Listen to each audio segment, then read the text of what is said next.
How's it going, everybody? Great to see ya. Hope you're all doing really well. Hope you're doing great. Hope that things are going good for you tonight. Alright. In general, I think I've figured this game streaming thing out in a way that I didn't have before. So, this was a mixture of my settings on OBS, but also the peculiarities of Slay the Spire versus Rocket League and other games in terms of how to make it work, right? So it does seem to be working here. Let me know if you can get audio and things like that. And we'll be starting in a few minutes. There's only a couple people here, so I want to give people a few more minutes to get here and check the stream out. So, hopefully everyone's doing well. Drop me a comment. Let me know how things are with this. As I explained last time before I played this, where I tried to play it, this is a really cool game. Unlike Rocket League, it's single player. Unlike Rocket League, it's not a real-time game. You're able to sort of play it, on a turn-based... it's a turn-based game, so you can sort of just go with it on a more casual basis, which is great that if we're going to have some chats, I could take some time to answer your questions. I don't have to rush either my chats or the game itself to do both. This is really good in terms of a strategy game. It's sort of like a single-player Hearthstone type game where you start with a very basic deck and then you get new cards as you continue through the game, and your goal is to take those cards and synergize them. Also with things called relics. Relics are basically modifiers, sometimes good, mostly good, but sometimes bad, sometimes with, pros and cons that you use to become stronger, and then hopefully with that, your character is able to beat stronger monsters. The cards on their own aren't usually enough to do that. You sort of have to combine, some synergy to get that done. Right? I don't know. Has anyone here in the chat played this game before? I have played it. I'm not like a super expert. I've beaten it. I've beat a couple ascensions on all of the characters. So I've sort of done that, but I'm starting from a fresh run here to sort of show people who haven't played, how the game works, what it's about. Starting off a little bit slower. At first the game's a lot easier. It's more challenging once you get going.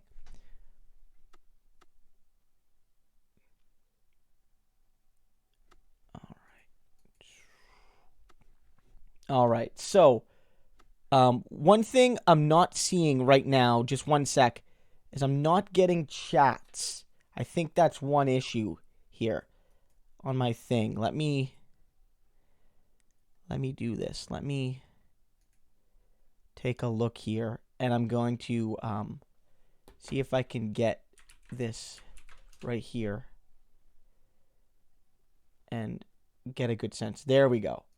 There we go. I'm going to see this. There we go. I wasn't getting chats there, guys. Sorry about that. Okay, so Talia says, yep. Hey, Christo, things are definitely moving smoothly now. Thanks, Sin. Audio is okay. Great to hear. Thanks, Talia. Sounds good, bro. I enjoyed this game plus Spotify. Yeah, it's a good game. Not that it's not chill always in the sense that it's easy, because the game can get really hard and really tough decisions. But it's a chill game at your own pace. Sin Historia, it's very much a deck building game. Very much a deck building game, and I do play some board games. I'm not like a huge board gamer, but I've played Casserone, I've played San Juan. Like traditional board games, obviously, like, I've played Monopoly and things like that. So yeah, I've definitely played some board games. I'd like to play more. I like Munchkins is another fun one. Things like that. Talia says, what about Trudeau's cabinet? Yeah, I'll just take a few of these questions. Take a few of these questions, and then we'll get started. Talia says the new cabinet. I made a brief video about the Ministry for Middle Class Prosperity, and I was not a fan, so go check that video out after the stream. In general, it's not a huge shock. I think giving Freeland intergovernmental is mostly a move to recognize her importance to the government. I think there's a recognition from within the Liberal Party that she's very likely to be Trudeau's successor. Very much likely to be his successor. And so what's going to happen is that she needs to get that portfolio. But if you want to be cynical, if Trudeau wanted to bury her, this is a very tough portfolio right now with a really strong bloc and a lot of Western anger. If she fails here, it could hurt her. And I think, like, beyond that, we have some pretty traditional things happening. The cabinet shuffle isn't too big. Most of the people who were in cabinet last time are still in cabinet. You know, it's not like a whole bunch of people got bumped out. So Trudeau is largely taking a status quo. And some people that were in big portfolios are still in big ones. Like, they might have been shuffled, but it's not like there's been very clear, heavy demotions. Like, Catherine McKenna went from environment to infrastructure, but both of those jobs are important. And Bill Morneau stays in finance and on and on and on, right? Was I surprised by the reaction with my Don Cherry videos? Not necessarily. They went the videos did very well for a channel of my size, as you guys see. My videos often do, 1,000 to 2,000 views, sometimes a little bit less, sometimes a little bit more, which is, I think, pretty decent for a channel of about 6,200 subs. That's pretty good. But those videos got 20, 30, plus thousand videos views. So on the lower end, 10, 15,000. And when you start pulling in videos of that sort of view on a channel of mine, it by design means you're pulling in viewers beyond your bubble. And with those videos specifically, they were drawing in a lot, because analytics will tell you most of the views on those videos were coming from YouTube and Google searches, because my videos came out at good times and were well optimized. And so that's what happened there, right? And so I'm not too surprised, although the amount of hate was maybe more than I expected. But the amount of views was more than I expected as well. Disco says, yeah, it's very deck buildy. You're right. You want to balance getting good cards with taking too many and then not getting to use your good ones. Some strategies rely on getting a whole bunch of cards. Some are very much about keeping a narrow deck. Pills Bandy asks about scabs. I think calling people scabs is fine. Like, scabs are scabs, and we should call them scabs. I mean, I get, like, name calling, I get it, but I honestly, it's like, at the end of the day, I support the use of scab. I get it, I get the concern, but ultimately, it's a lesser evil to use scab than to not use it. Yeah, Munchkins, totally get you, Sin. It very much is that kind of game. And yeah, I've generally been pretty lucky at it. And you sort of have to play with that strategy in mind, right?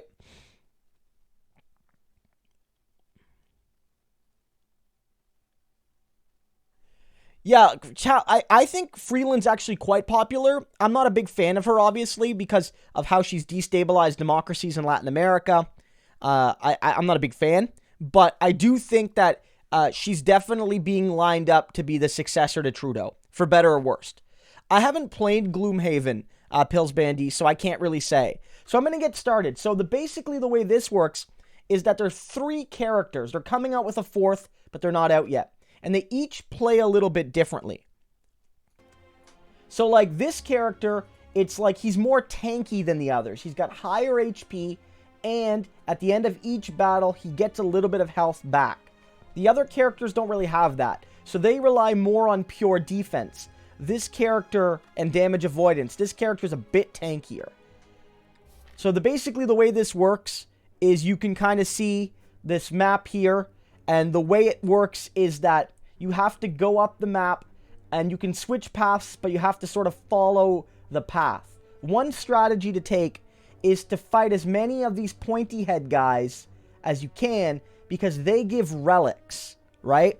And they give relics that improve your character. So, like, the base relic for this character is that he has at the end of each battle, he gets +6 HP.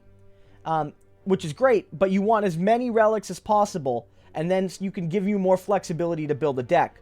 So I am probably going to take, you know, this. Probably take this path that lets me hit this one and this one. And go this path because that allows me to hit both of those characters. That's something that I really want to do, right? So if you go here, you take this, it shows you here. You defeat enemies by playing cards. Your enemies don't play cards, but you do. And you get to see their move before it happens. And then you can also play some blocks. So, like, that's basically how this goes. So, you look here. He is going to play a buff this turn. So, you can just play your damage. This card costs double what these do, but it has a bonus to it. It does 8 damage instead of 6, and it applies 2 vulnerable. Which means that for this turn and the next turn, any additional attacks will do 50% more damage. So, that did 8, and now this does 6 or 9 instead of 6. You can see the green pop up there. And that's a pretty good turn for damage. And next turn as well, he'll take more damage than he normally would. And so this turn you can see he's going to do 6. So I'm limited by the draw I have here. So I'm going to just defend there. But what I would normally do is I would probably play 2 attacks, or maybe even 3, and take the 6-point damage, knowing that I'm going to get that health back anyway. The health you get back above 80 doesn't apply here. It doesn't go into your factor. Now, most cards don't exhaust. They get shuffled back into your deck. But there are some particularly powerful cards that do exhaust, right? I don't know if this game is making sense to people and things like that. If I'm explaining it good, audio's good, if, you know, things like that, let me know. And so here what I'd likely do again is I'm going to hit him with the vulnerable. I'm going to put on, and I'm going to hit him with this right here. Get that. The damage he does here won't be enough to hurt me in any significant amount. I'm going to take 4 damage, but if I can kill him on this turn, which I can, then I get that health back, and it's a battle.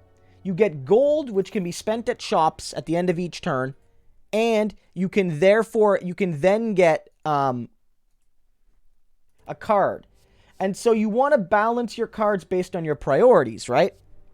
If you're playing with if you need offense, you take an offensive card. If you have a whole bunch of cards that have high energy value, because you can only spend so many points per turn, you're going to want lower cards. Or vice versa, you might want some high energy cards. So, like, I like this one, Body Slam. It's not good yet, but it can become very good because it allows you to play defense and still get offensive value, if that makes any sense.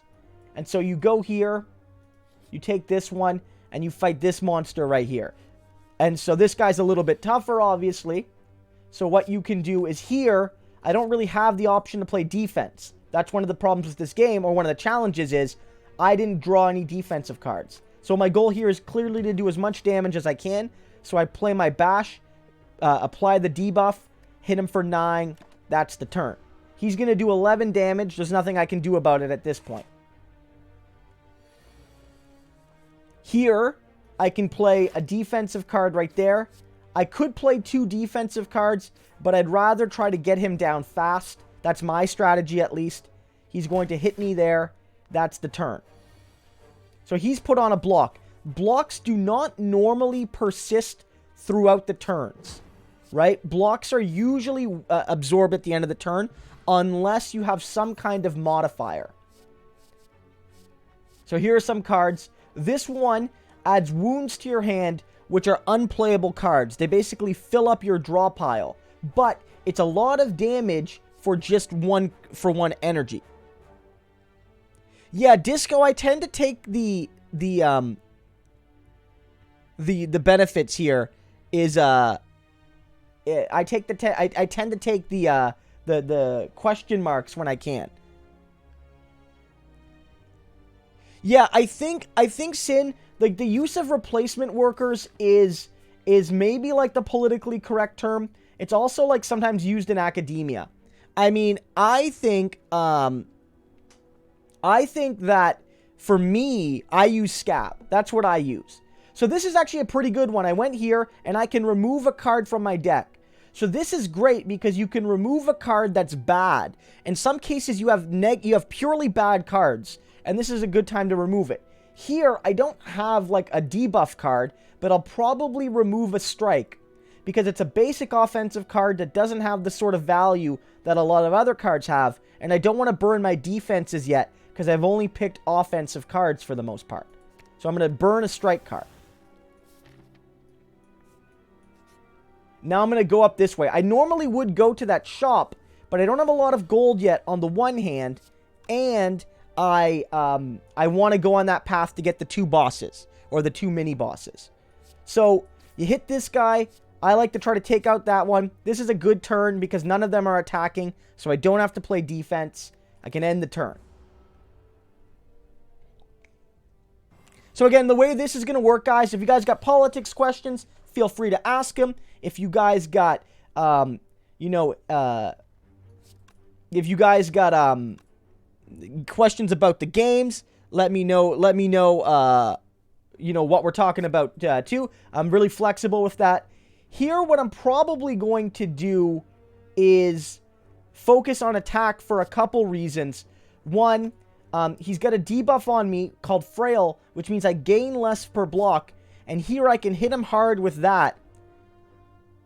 And then I can use this to gain a heavier amount of block there, losing my attack. And that way he can't do any damage. And I got as much damage as I can. So all I can do is use those 2 attacks. And because he had the debuff there, it's enough to kill him. So I got gold. I also got a potion. Potions can give you bonuses. They can give you temporary cards. They can give you, they can be weapons, but they're often single-use potions. You can usually carry 3 at a time, although there are relics that give you more. And so these are some pretty good ones. I like Shrug It Off. It gives you block and it gives you flexibility too. It allows you to draw a card when you, which basically gives you more flexibility if you find yourself, without any cards that fit your circumstance. So this one, again, this one's a bit challenging, or more challenging here, because you're dealing with a smaller group of enemies. So what you can do here is do this. You can put up your 10 block. I can then hit one of these guys for 10 right there. I can also drink a power potion and then play one of these. Right? At the end of my turn, I lose 1 HP, but I deal 5 damage to all enemies. Because there's a lot of enemies on the field right now, that it's a good one to play here. And I can take the hit HP-wise because I'm going to get it back at the end of the fight. Because these guys aren't going to do enough damage to me. Vote for Daddy. If you, I tweeted it, and also, again, one of my earlier videos today was about that. I don't know, do you guys get my videos and notifications? Because, that was the video I did earlier today. So, if you haven't clicked the little bell on the channel, you'll definitely see that. Because that's a video I made earlier today, and you might want to check that one out. Where I basically did an analysis of that poll. And not just that he's in first, but that he's actually in, not just that he's in first, but that, what's the best way to put it? That he's, got, the most solid level of support, too, right? Nobody else has the consistency of support Bernie has. Yeah, I mean, yeah, Seamus O'Regan is a Trudeau buddy. I get it, but it's at this point, it's enough's enough, right? I just find it so weird that Seamus O'Regan keeps getting appointments. I don't get it. I don't get it. It's not like he fits an equity group. It's not like he's the only candidate from his province or his region. It makes no sense to me why he keeps getting in the cabinet. I think it's honestly because he's Trudeau's buddy, right?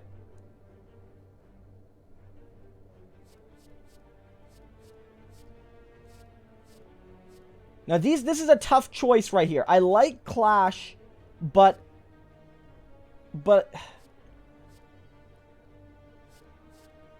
I'm going to take Clash. I'm going to take that. Okay, so right here you have an option when you get to these fireplaces. You can either rest or smith. Rest gives you 30% of your health back, or you can upgrade a card in your deck. Easy choice for me this time because I basically have full health. So I can go to my cards. Now when you upgrade them, it can either make the card stronger or make it cheaper, sometimes both. So right now, I might upgrade my Body Slam. That allows me to play this card for free. So I can build up as much block as I want on a turn and then hit a character hard. It's a good... I think this card gains a lot of value when you reduce it by 1. So I'm going to pick that card. So that card now is a free play, effectively. And again, as I noted, I'm going to take this path to hit both of these bosses. Or maybe take this path up this way so I can hit the bosses and the store. That's probably what I'll do, actually.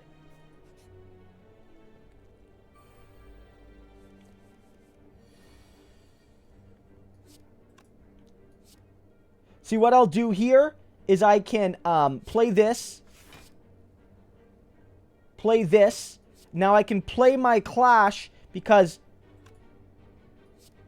Well, I can't actually. See, that's a trickiness there. But that's not a bad move anyway. I can hit him for 10, and then there it is. See, that's the problem with the wounds, right? The wounds make it so that I can't play Clash. That was a mistake by me. Yeah, I mean, Talia, I think Kamala Harris didn't have a bad night, but I think she's so far back. She's so far back. I think at this point, it's almost like she's got to do this for, like, her own future more than I don't know, more than winning this presidency. I think this has actually been quite a bit of a bad campaign for her, and I feel like it's almost hurt her, like her brand. So I think it's about her finishing strong to, like, salvage this, right? One thing I'm going to do is drink this regen potion.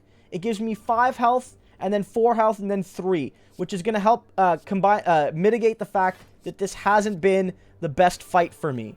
So I'm going to do that. It's going to help mitigate some of the effects I'm going to have here. Yeah, Daddy Bernie, I'll probably be here for, like, 2-3 hours. Probably about that long. Yeah, go Habs. I like playing cheap decks too. Like, that's just, like, a strategy I tend to use.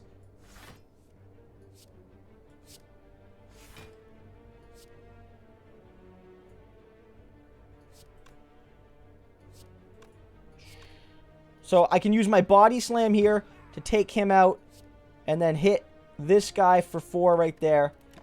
And then that's a pretty good play. So, like, yeah, I don't know. What do you guys think of this game? This is a little bit more chill than me playing Rocket League, and I could be a little bit more engaged.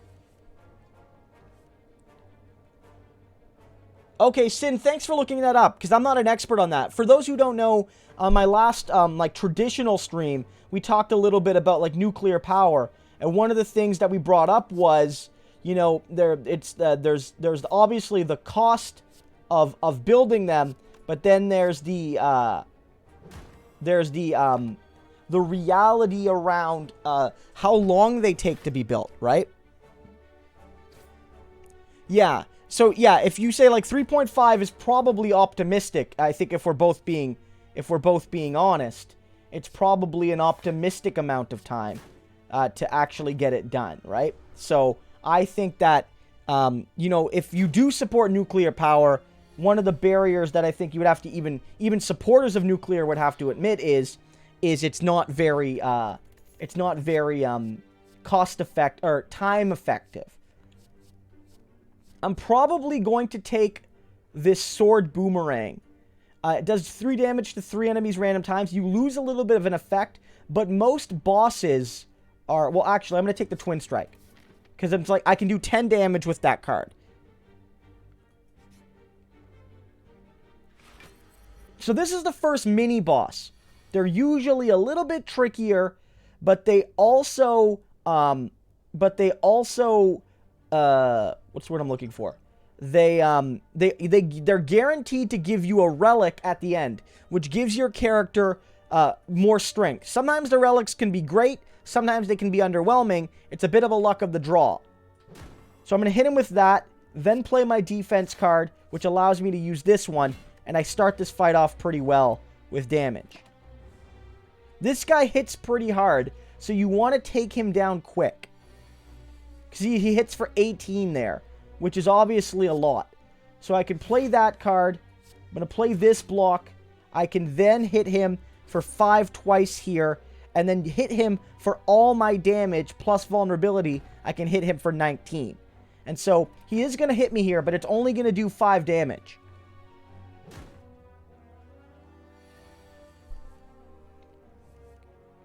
Yeah, the dance is really bad. The dance is really bad. I'm glad you guys agree. I was gonna wonder, it's like, are all my fans gonna, are all my viewers gonna love the dance, and I'm gonna have to I don't know what I would have to do, guys, if you love the dance. I don't know.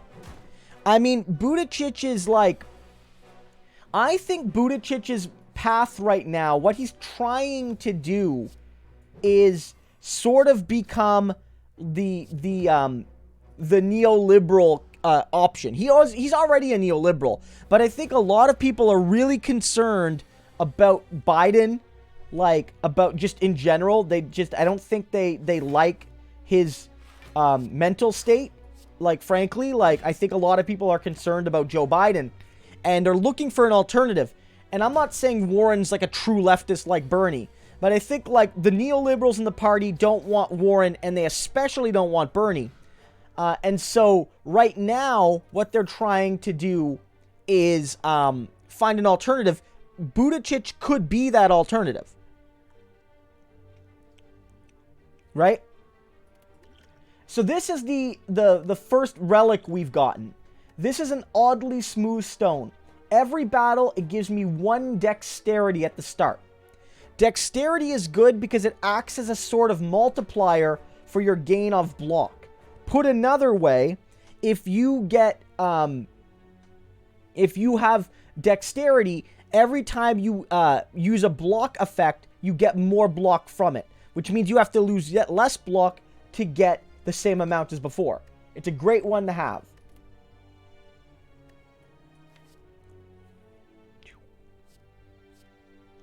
And I really like Iron Wave because it gives you both block and damage. I like that card.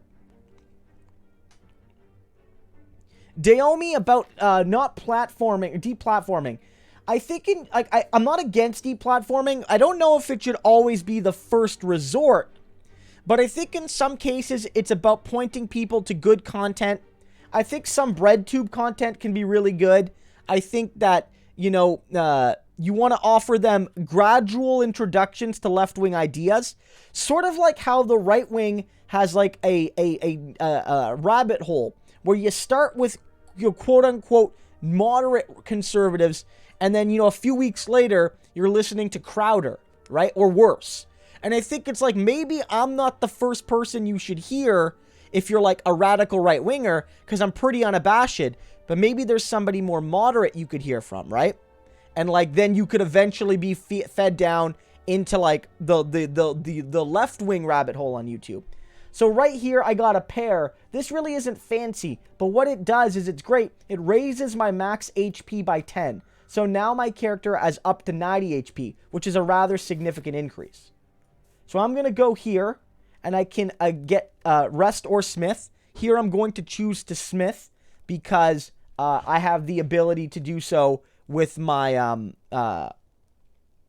with the fact that my health is so high. And the card I'm probably going to upgrade. The card I'm probably going to upgrade is, I don't know. Which one should I upgrade?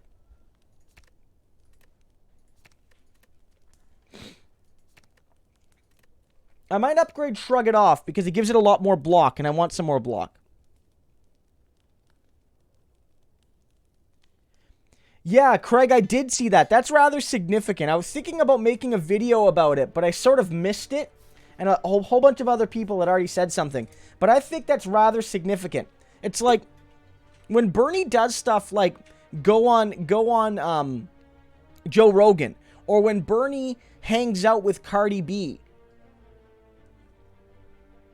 or when Bernie does something like hang out with Ariana Grande, go to her concert, basically like, network with her. You can't, I don't think you can underestimate the potential effect that has in engaging young voters.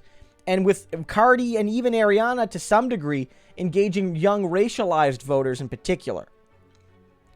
Yeah, I mean, I hate the idea that you even have to register. I know in Canada, it's like you can register, but for those of you who aren't Canadian, I don't know if we have any Americans here today. Pretty much everywhere in Canada, if you could just go to the poll and vote if you just have some kind of proof that you live there, and it's not a specific ID. There's literally like dozens of things. And even if you don't have that, you can often get someone to declare that you're actually who you say you are. And we don't have that same kind of approach. Okay, and so this is a merchant. And so here you have a whole bunch of things you can do. You can sell cards for 75. That's what I think. Who was saying that? One of you was saying, who's played the game, that sometimes it's good to get rid of cards. You don't always want more cards. Here you can buy cards, potions, and relics. So like often you can get a kind of good card here. I like this metallicized card. That's a good card. I also like this uppercut card, and it is on sale. I don't have a lot of 2-point cards, so I might pick that up. And I can also buy a relic. I think I'm going to buy this bag of marbles, because it makes all my enemies in every battle at the start more vulnerable. Which basically means in the first turn of every battle, you can get a little bit more early damage. So that's what I'm going to do. And I'm going to save some gold, because I don't love all of these cards necessarily. And so I'm going to go here and fight this boss right here. Again, because I want to do that. Now, these guys had something called an artifact, which basically blocks a debuff, but I burned it using that bag of marbles. So it's a really good relic. I've actually had a pretty good draw. Here what I'm going to do is hit this guy right here. Hit it for a bash.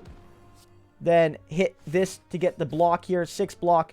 Then I can do 9 damage right there. I'm only going to take 3 hits, and I've done quite a bit of damage. Yeah, Sin Historia, I mean, I'm not a huge Rogan listener or watcher. So he probably has, like, I would say he's ideologically eclectic. But I don't think he's a leftist by any means. But he certainly has, I think, in general, he does welcome diverse voices onto his show. And I think that he can, because of that, his audience is one that needs to be reached. And of course, as we all know, he has really good,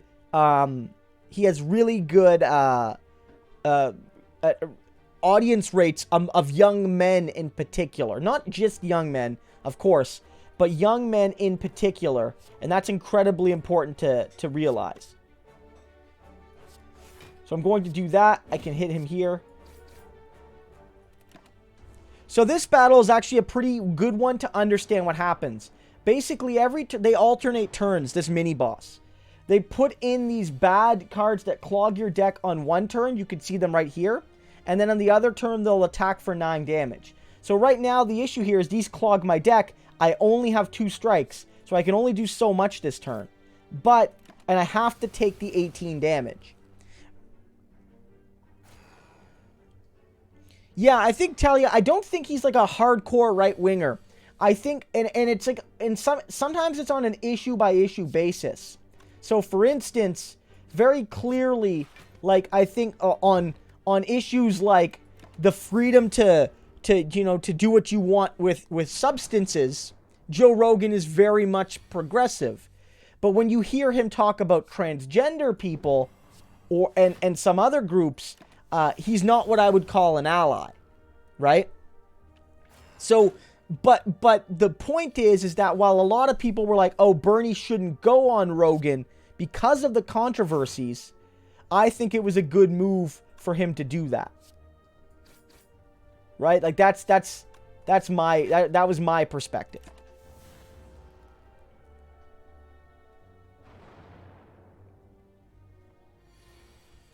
I mean, I think, Rogan's to a certain degree, like, he's not exactly, like, Joe Rogan doesn't say anything that, like, anybody else can't say or what have you. Rogan has a good quality show that he puts on, and he, was able to start a podcast at the right time, and because he had an existing audience from UFC and from the other stuff he's done, he was able to kind of grow from there. And as you guys know, growth begets growth. And I think that his show largely comes out of that. Yeah, and like, I mean, I can see that. Like, so I'm not saying he's like a hardcore right-winger, Ro, but I do think that, he's got eclectic ideology. And that's a good thing because it means that people won't go into his show thinking, oh, this is just an SJW, or what have you. So, this is a peace pipe. It allows me to remove cards at rest stops. So in addition to resting to gain health or upgrading a card, I can now use, now get rid of a card too, which is a good option to have. I'm going to take Ethereal. It gives me immediately 10 block. You have to use it or you lose it for that turn, but I generally like that card. I'm going to take that one. Sinistoria, I believe he is doing some of those things, but there's sort of been a slowdown since the election. I think Jagmeet has been making some good videos online and things like that. So he's certainly doing some cool stuff. So like somebody noted in the chat earlier, I like taking the question marks. I'm going to go to the question marks. Sometimes they're just fights. So this is just a regular fight. So I'm going to take my block here.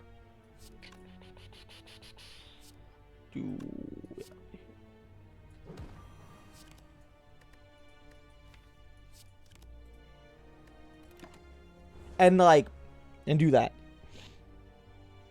Yeah, Sinister, I don't have TikTok yet either. I should probably get it, but I don't have it. It's mostly like younger people, right? It's mostly like very young, like young folks. And I think like that's part of it. So this is like a good time where this body slam card is really good. I can do 17 damage here because I have 17 block. So it allows me to protect myself from a big hit and deal offense at the same time. That's why I love the body slam card.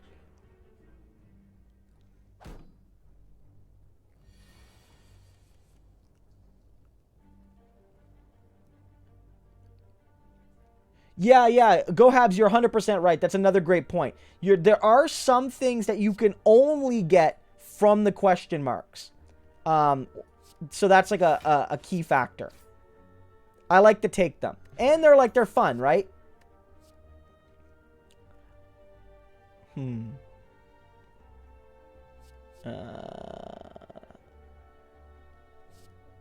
Yeah, okay.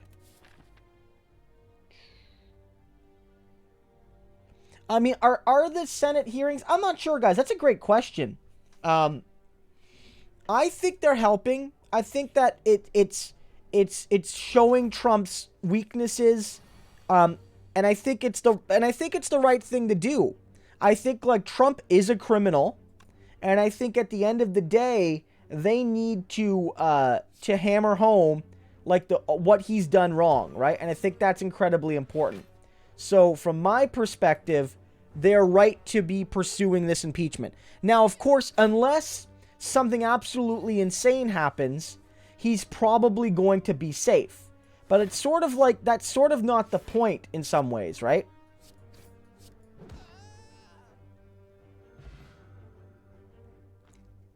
Yeah, I haven't seen the cringy, like, I haven't seen cringy 40-year-old women TikToks. I'm guessing I've mostly seen young people TikToks. So I'm sort of just playing through more passively right now. I don't need to explain every turn. Basically, your goal is to get here, and once you beat this boss, this is a boss, you go through 3 levels. If you die, you have to start all the way back at the beginning. So you have to beat it all in one run. That's what makes this game fun, but also challenging. If you start again, you have to start with a totally new, fresh deck. So the way you play is based on your own strategy, but also like what the game gives you, right? So here, I don't think I'm going to get health because I feel pretty comfortable where I am right now in terms of my my ability to survive this. So I'm going to Smith.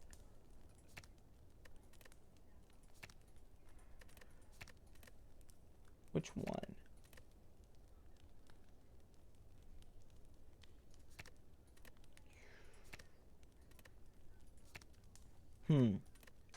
So I'm going to Smith here, but I got to decide which card to Smith. It's a good, it's always a challenge.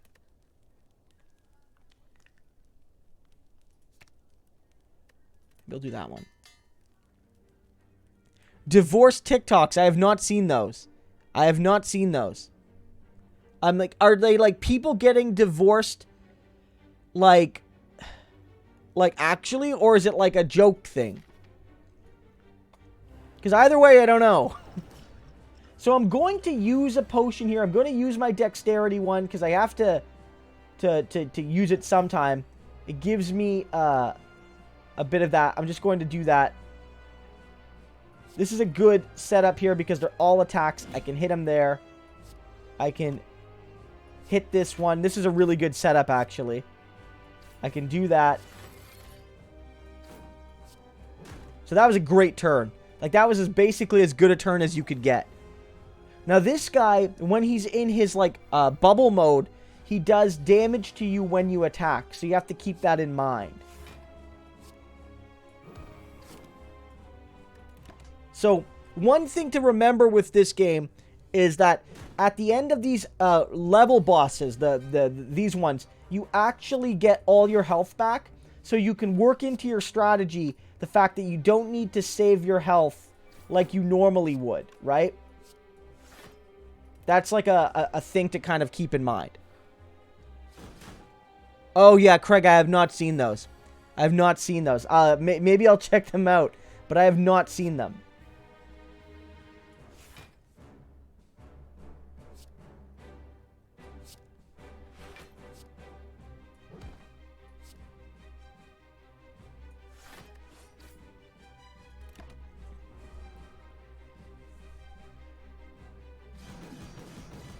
Yeah, no, I've not seen that. That is crazy. All right, so again, he's about to go into defensive mode here. There's not too much I can do. I'm just gonna play there. Yeah.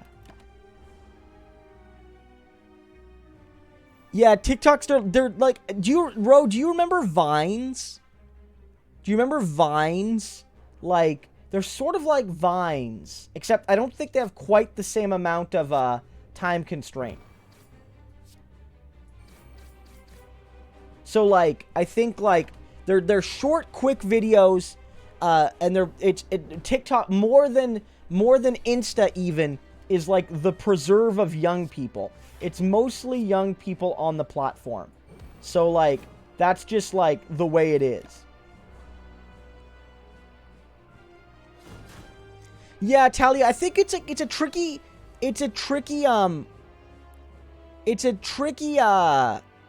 situation.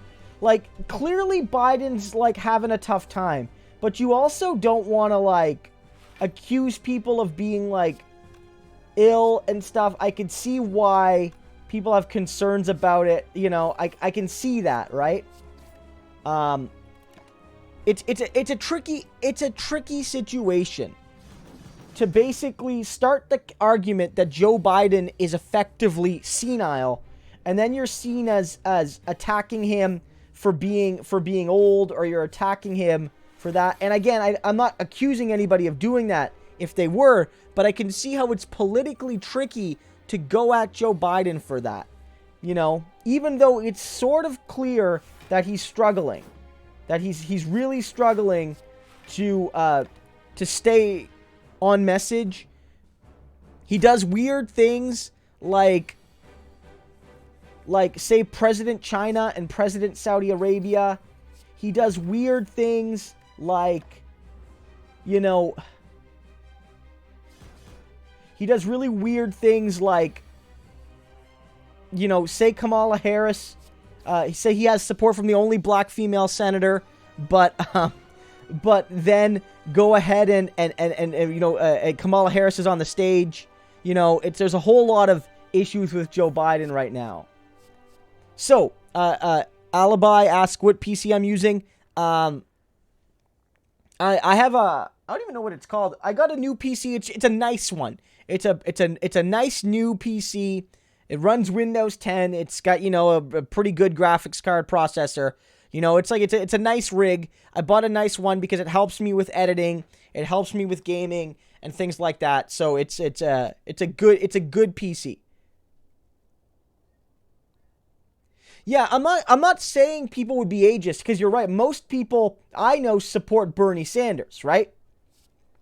So the reality is that he's pretty good, but I think that, you know, if you start going at people saying, oh, Biden shouldn't be able to do it, he's senile, that's not going to go well. So I'm going to take Barricade. That one is a rare card that allows you to roll over your block. If you have a ton of block and you play this, then any block you have at the end of a turn isn't wasted.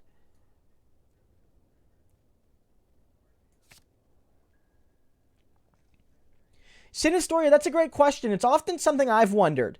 Like, we don't have a lot of 70-year-old people running for prime minister, right? So, this is Runic Pyramid. It means that at the end of the turn, you no longer discard your hand. I like this one. It gives you a lot of flexibility. This one gives you relics and curses, but the curses can be really bad sometimes. So, I don't know. What do you guys think? Which one do you think I should take? Which one do you think I should take? I'm curious. Yeah, I think part of it's money. Part of it's like the bigger media environment there means you need to be bigger. For the parliament system is that the prime minister sort of has to be like the leader of the government and the president at the same time, whereas the president's sort of only one. Like, the president doesn't have to go to Congress every day, whereas the prime minister has to be in House of Commons most days, getting grilled by the leader of the opposition. That doesn't happen to the president. And so I think it's like a younger person's game because of that. Right? That's my view. I think that's part of the reason. I'm not sure if that's the only reason. But yeah, you're right. Money probably plays a role. Money probably plays a role. Now that I'm thinking about it, I might take the calling bell because I have that pipe that I can use to get rid of my curses. So I can get some relics and get rid of my curses that way. I don't know. What do you think? That's the one I'm going to take right there.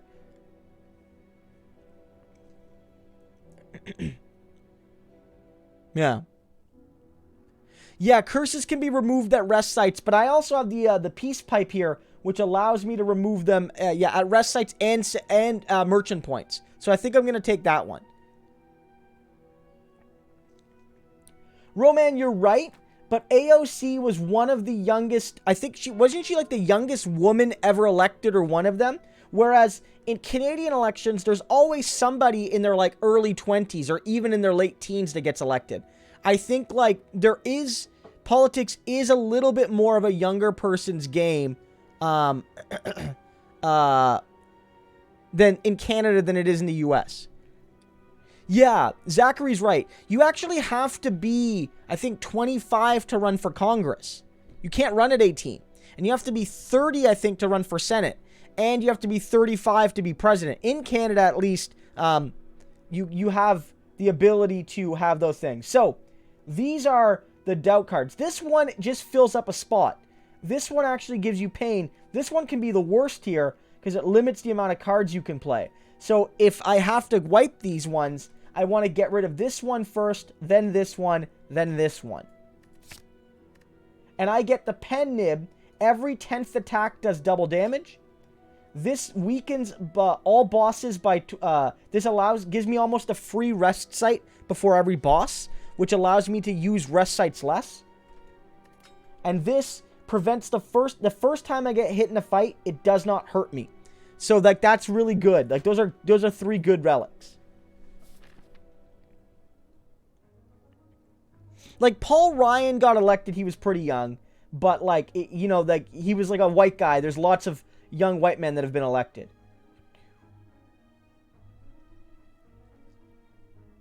So I am probably going to take this path up this side right here because I can hit 1, 2, 3 bosses. But I like taking the question marks, but I'm going to go this way because I can go to the shop and sell one of my bad cards. That's what I'm going to do.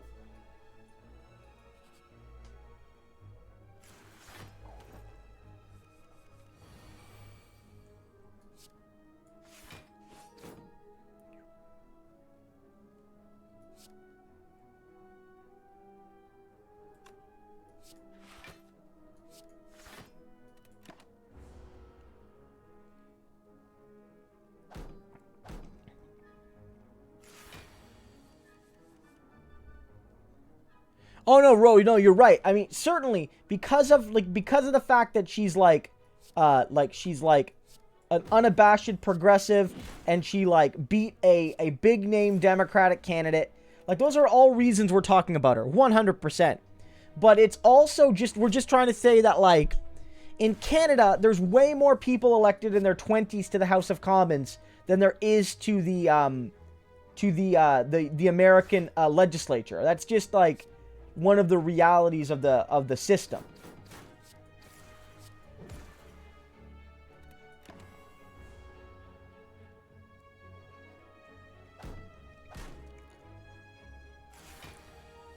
I mean, yeah, Alibi, yeah, Doug canceled renewable energy, yeah.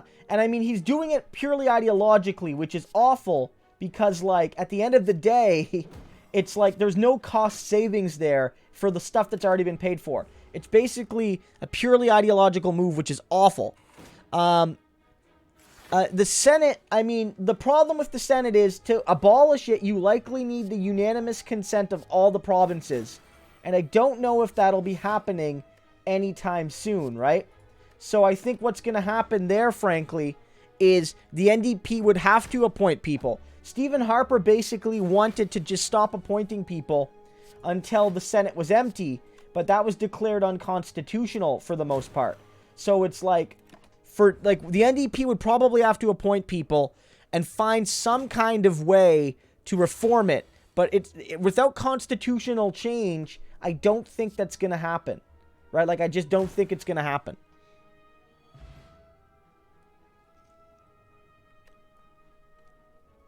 Yeah, Mumila Kakak is great. She's a that's a fantastic story. Young, indigenous, gonna bring an interesting perspective. Very exciting to see that. 100%. Vote for Daddy. Thanks for watching that video. Thanks so much. Yeah, I think that's a big selling point for Bernie. Biden also has a lot of solid support, but that's a big weakness for Warren. More than half her supporters are not dug in, and that could be really hard for her going forward. I took another one of those Shrug It Off because I really like that card. I feel it's a really strong card.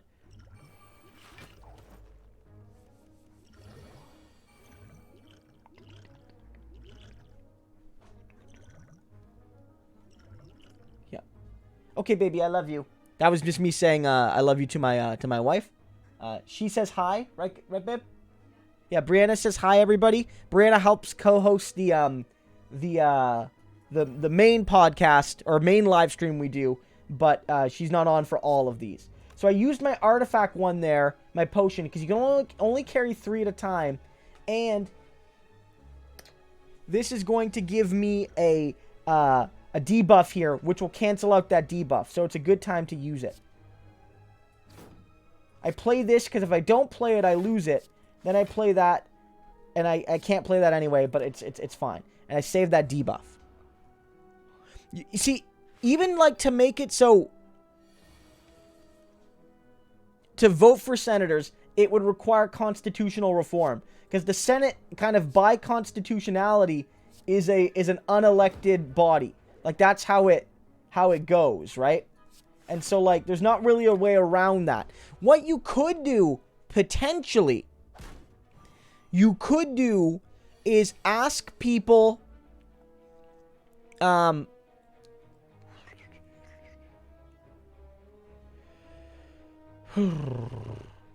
you could just ask people to have provinces to have an informal vote where they vote for their senators, and then you agree to appoint the person that the plebiscite voted for. You could do that, maybe, but in terms of making the Senate formally electable, all of this requires constitutional reform.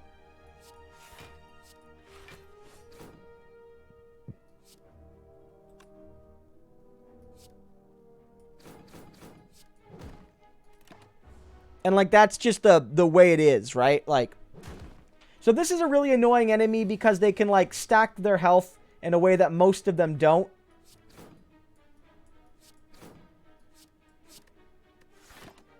So, like, I don't like this one. It's more of an attrition fight. But, you see his base health isn't that high. So I'm kind of hoping to get a turn where I can get a lot of damage done.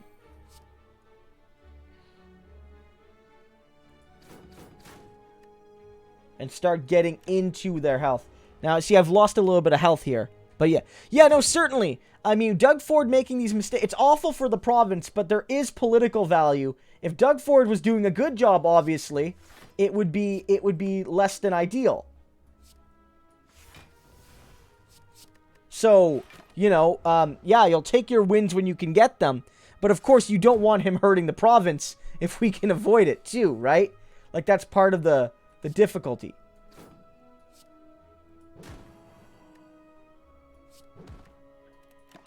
So this one was a bit of a rough one for us here, guys. We took a lot of damage. And you can see the effects of our negative cards here, which is why we're going to want to wipe them as soon as we can. But we're going to kill him here, and we're going to get some of this health back.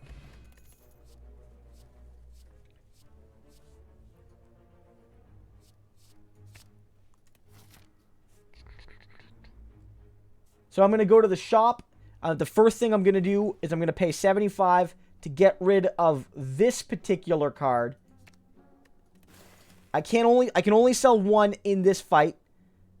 I could buy a card. I think I'm going to buy this artifact card. It gives me, basically, it protects me from one debuff at the start of a fight, basically. I can't do anything else this turn. But that was a pretty productive shop run. And now we just continue on the path. And we get some question marks here.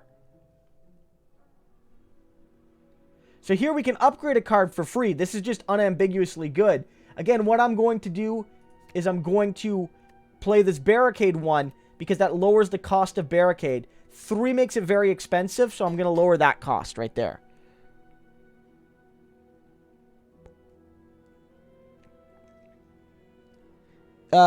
Craig, I have not seen that. I don't know if I could comment on that, but I have not. And yes, Sinistoria, that's a great point. The student choice initiative being struck down is very key. I'm not a super big expert on student union politics, but basically what Ford tried to do was make it so that you could opt out of almost every fee, as a student union, sort of trying to create right to work for student unions. And in so doing, try to weaken, like, student bodies, right? But what ended up happening is that this ruling said that the government didn't really have the ability to do that. Of course, it could be appealed, right? You know, that's the reality.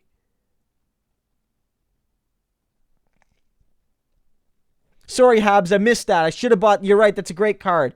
But I do like I do like the artifact to give me some protection later on when some of the bosses have really bad debuffs.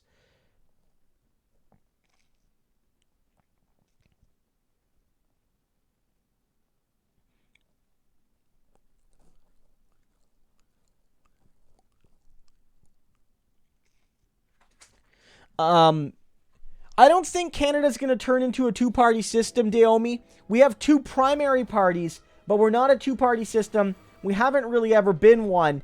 I don't know if that's going to happen now, right?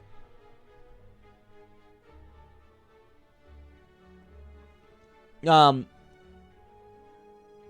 B'nai B'rith, because basically what they want is they want to there are some groups on campus that support Palestine and things like that, and so they would rather have the ability to opt out. So they're generally B'nai B'rith and a lot groups like that have taken anti-student union stances because student unions are seen as being anti-Israel, or at least a lot of them are. That's one of the arguments. And yeah, Jayapal, has been talking a lot about Warren's plans. It's unfortunate, but like Warren has a lot of support for whatever reason, right?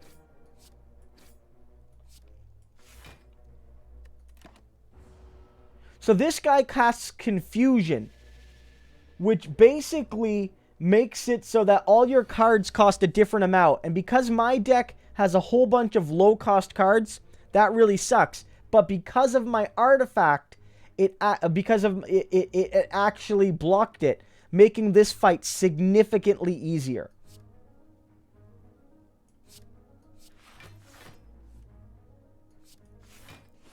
And so this is great because I can hit him for big damage there through my block.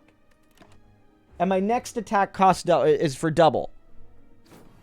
Yeah, Zach's right. Like, this had a big effect on student unions, right? A massive effect.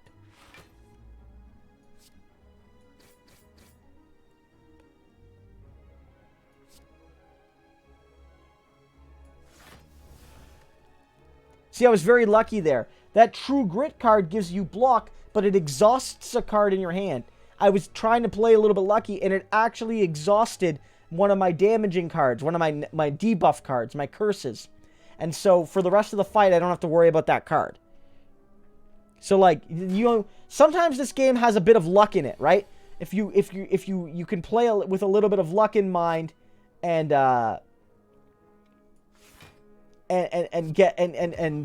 find some success that way.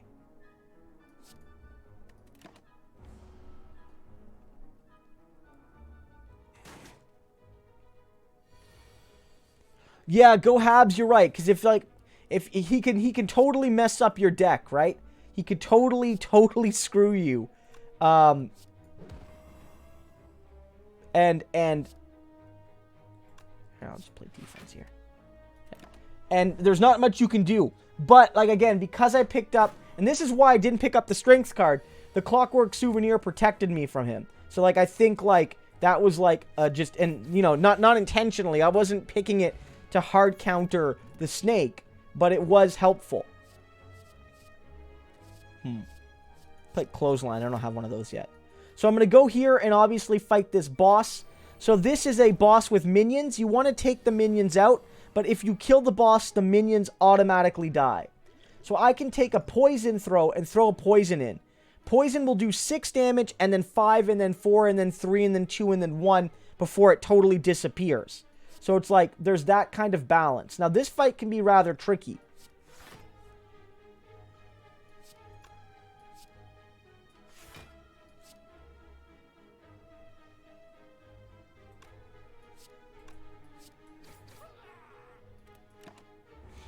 So this fight's a real tricky one.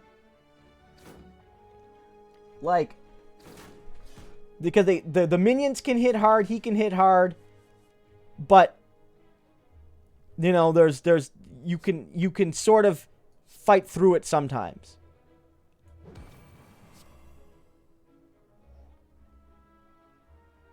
Yeah. Okay.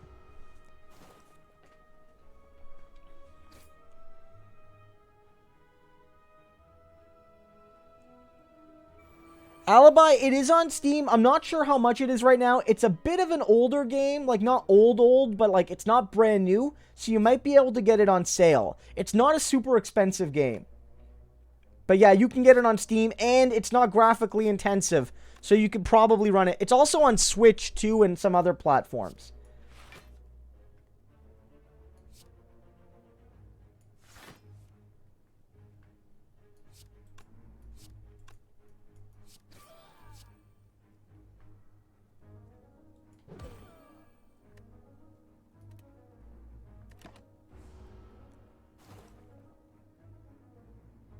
Yeah, it's not a very expensive game, and there's a ton of replay value in it.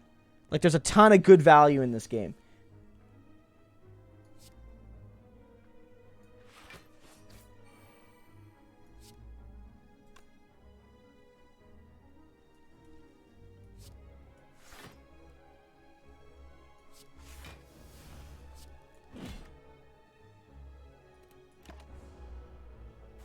And this one's going pretty tough. This one's going to be a close one, guys.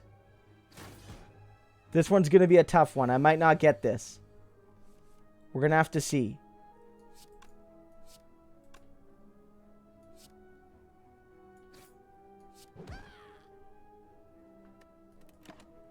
We're going to have to see on this one.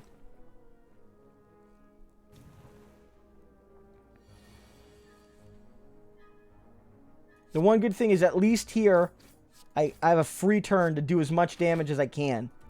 But I do gain a weak. But the weak will fade away.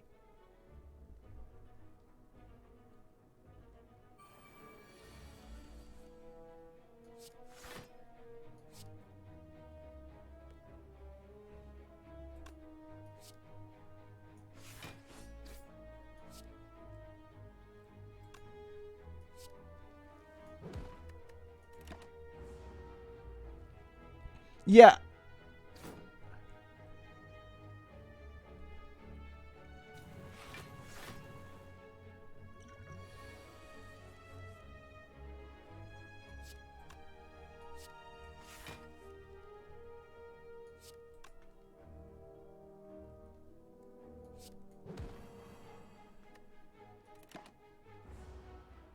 Yeah, I think I'm done.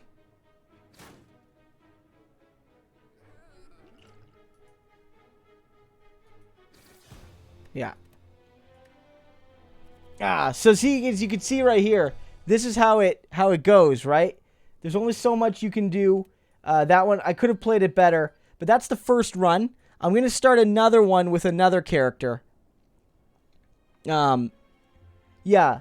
So you can see I didn't play the best game there, but it was still a good run, and we're going to try with this character. So this character is a bit more, they got less health, and they're more about poisons and debuffs.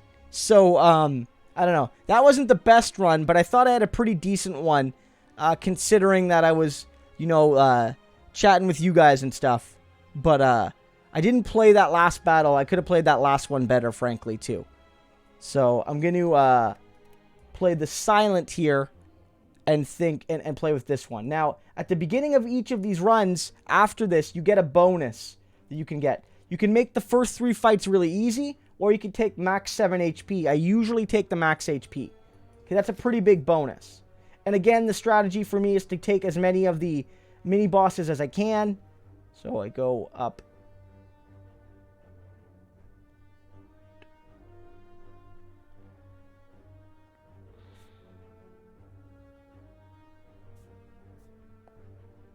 Yeah, okay. Okay, so I'm gonna go this path right here. Try to hit treasures later. Yeah, it has gotten... I think it was a little bit harder in early after that, but I mean, I didn't play that run perfectly. I should have been able to win. I had a pretty decent deck. I had some good luck. That was on me. So this character gets way more cards and has a bit of a different approach. You have to block more because you have less health, and you don't get auto regen after the after each fight. So, but the basics are still the same. So this allows you to apply weaknesses. So you can hit him there, apply to 3 weak, doesn't matter. Do that. And so this character is a bit more deliberate, but I think if you get a really good deck for him, You can have a lot of really good characters, or for her, sorry. And you can play some really interesting tactics. This character is a good poison character. They have a lot of poison stats that you can use. That's really key, right? That allow you to, in effect, poison your enemies and kill them kind of slowly over time. They're a debuff character. Yeah, I mean, I'm not surprised at all that they went after Bernie. Like, that's not a surprise for me. This one's really good. You do damage, and then in the subsequent turn, you can play four energy worth of cards instead of 3. So I know that poison card was there, but I like that extra energy. I like that.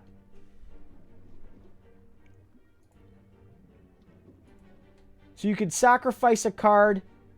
I'm going to sacrifice one of my strikes. It won't give me a good bonus, but it allows me to burn a strike, which I support. I'm probably gonna try to go. See, I don't know if I'm gonna have enough money to get value from the shop.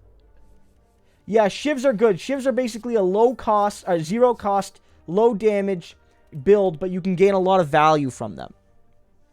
So we're gonna see if I can win a run, guys. I'm going to try to win one. I'm not saying I'm going to be up all night until I do, but I'm going to try to win one. Now, this neutralize is great. It does a little bit of damage, and it applies a weakness. So it's like a really good card.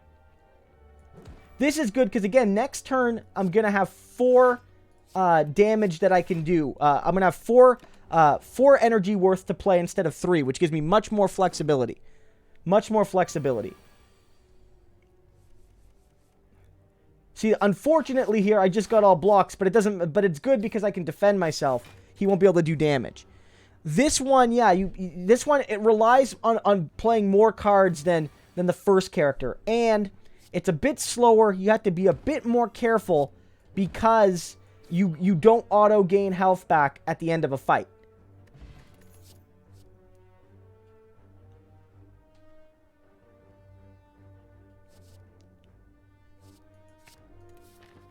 I picked that one because it allows me to discard a card and pick one up. So I can discard a bad card or discard a useless card and hopefully cycle in a better one, right? The third character, I like him. We'll play him maybe tonight, depending on how long this run goes. The third character I really like. It's a bit more complicated. I'll explain to him when we get to him.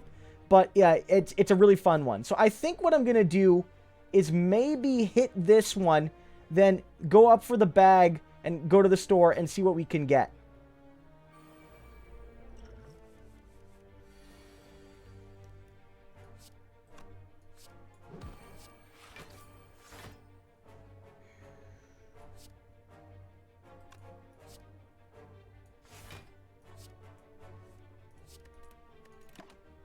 And so we're going to take a little bit of damage here, but it's okay.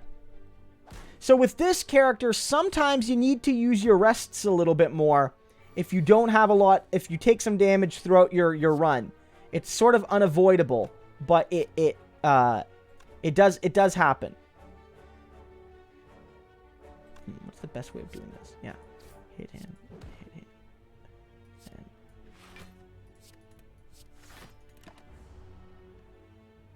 And yeah. So for those of you who aren't really gaming types, how do you guys feel about the stream? Do you guys like it? Do you feel it's a little bit more chill than our normal ones? But I'd love to know what you guys think. And maybe for people who are... I recognize most of you, but I don't know. Is there anybody here who doesn't watch my normal streams but likes this one? Like, just let me know. I like this card. It gives you a shiv at the start of each turn, which is basically a free attack each turn. So in a long fight, you spend 1 energy in a turn, and then after all that, you get a kind of an infinite free attack for the rest of a fight. So I'm going to go up here, go to the shop, see if I can buy a card. I likely don't have enough to buy a relic. I don't. But I am going to buy this finisher. It gives you 6 damage for every attack you play in the turn. And if I'm going to be playing shivs, it means I'm going to be playing a lot of attacks. So you pick this card up, and it means that if you play a lot of small, cheap attacks, you can line it up to hit them with 1 big attack at the end of the turn. And I'm probably going to buy this Acrobat card. I like this one right here. And I like this one as well. So I got some good cards there. I'm happy with all of those. Here, I'm not going to rest. I don't need to yet. I am going to Smith.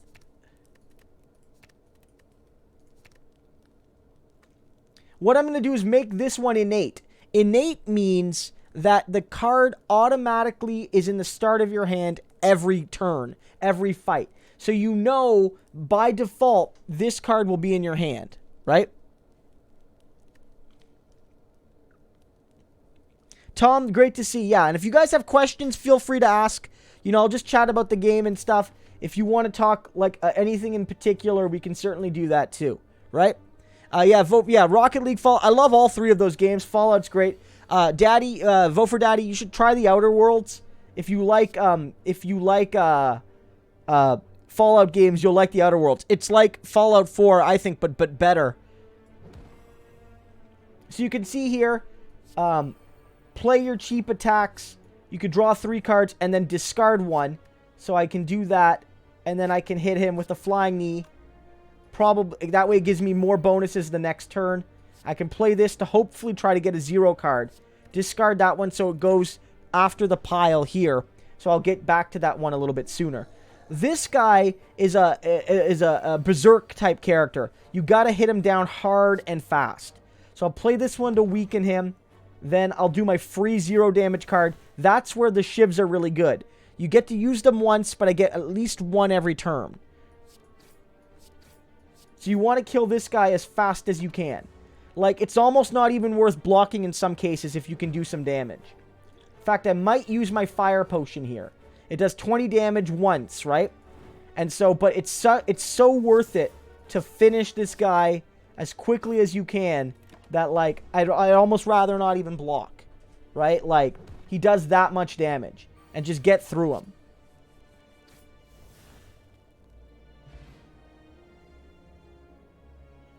Yeah, exactly, Disco. So using cards like that strengthens him.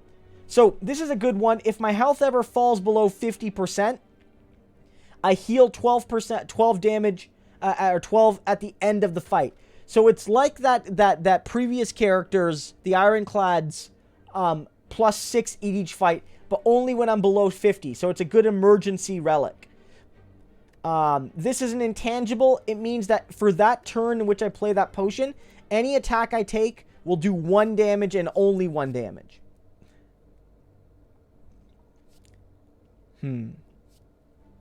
I'm going to take the Quick Slash because I'm playing a finisher deck. I like the Bouncing Flash, but I'm going to take Quick Slash because it's a good 1-point card, and it also allows me to draw 1.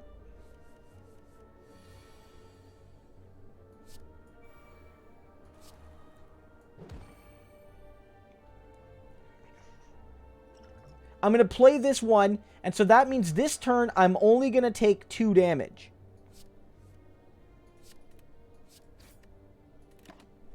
Which is very much worth it. Very much worth it.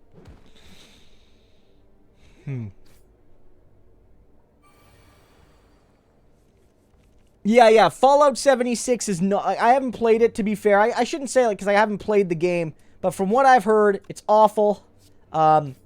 You know, it was a cynical kind of cash grab type thing.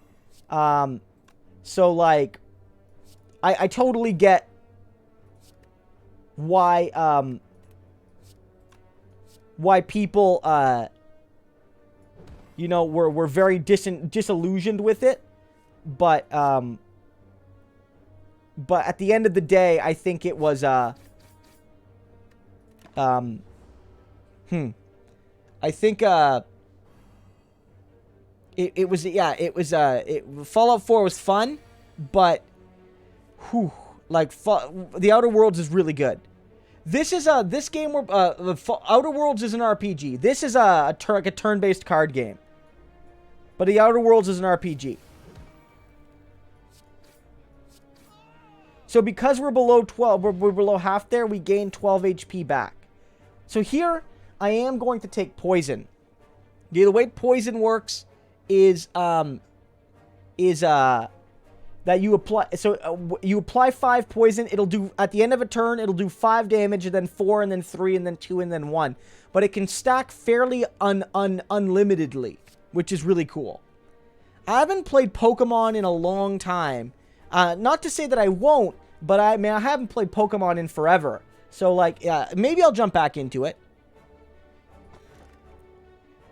This is a really good one. We got really lucky here. Ice Cream. It means that if I don't have to use all my energy in a turn, I can save it. That's a very good one. Though there are some turns where it's like you don't have any more attacks and you don't need to block anymore, so you sort of waste your energy. That allows you to conserve it. It's a very, very good card.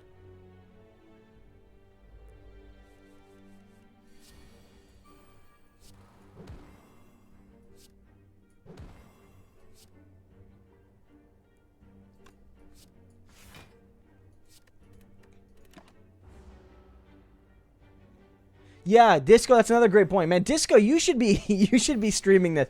Yeah, poison bypasses block, which is obviously very helpful.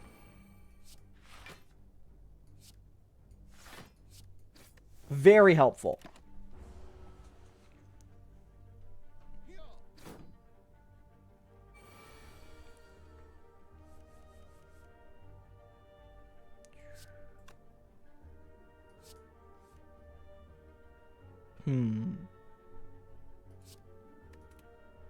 Probably do this. Yeah, that'll... So I'll take the 2 damage, but you can see how this is helpful here. It gives me more flexibility too. It allows me to always do damage on a turn, even when I'm not attacking. Like here, it doesn't strictly matter. I can apply the poison here, and I can do the damage, and it can end the fight. Now, it's crucial to note that the poison damage ticks after all your moves, but before your opponent's. So you can count on it. You can look and say, I can apply enough poison to win the fight, right?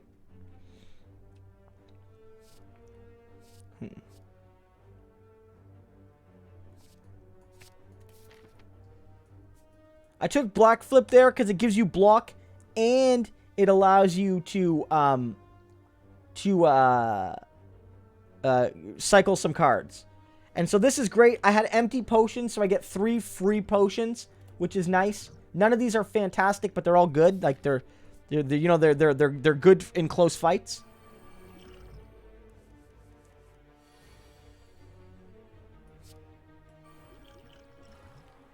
So I'm going to drink this skill potion, use it. It basically allows me to basically have a free skill. So next turn I'll have extra energy to use or to conserve over. Oh, Sinister. So I don't know if I saw that one. I don't know if he would dismantle the CIA. I don't know if he would. That seems like that would be like a very massive decision. Not to say that he shouldn't dismantle the CIA, but that I don't know if I see that happening. I don't know if I see that happening. I definitely think, yeah, he would maybe lower the budgets of groups like the CIA, FBI, groups like that. But I don't see any president dismantling an entire, like, security institution.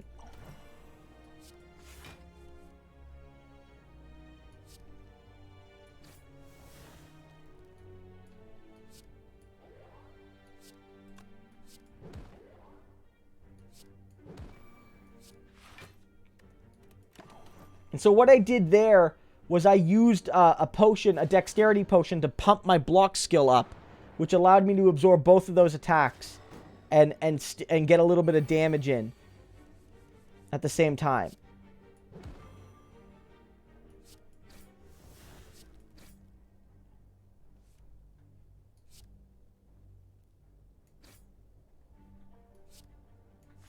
See, this is what I could do right here. I could basically save my block here, take 1 damage this turn, and then at the end of the day, use that extra energy on my following turn.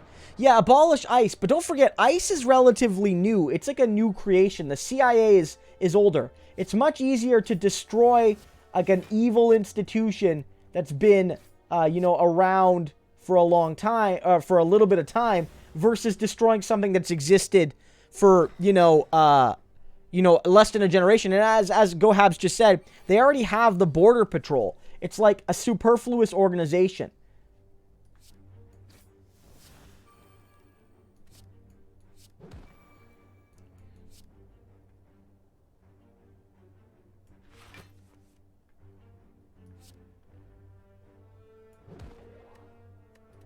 So, like, in my view, like, it's a no-brainer, right? It's a no-brainer to get rid of the ice, and I mean, yeah, you wanna weaken those anti-democratic institutions, but you also have to deal with the reality that, like, people might not be ready for that, right? Like, people might not be strictly ready for you to just dismantle the FBI or the CIA.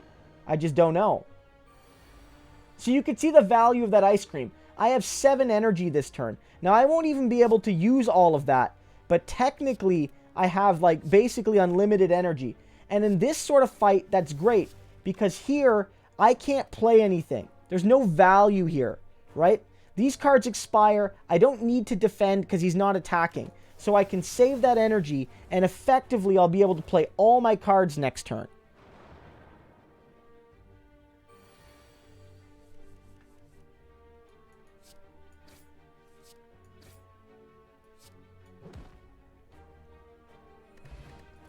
See, that was great. Mango gives me a 14 max HP. That's massive. As a percentage of this character's health, that's a ton. I really like this adrenaline card. You only get to use it once in a fight, but it allows you to draw 2 cards and gain an energy for free. So it's like a good once a fight card. Oh, and see, we got an additional shop. We got a free shop here.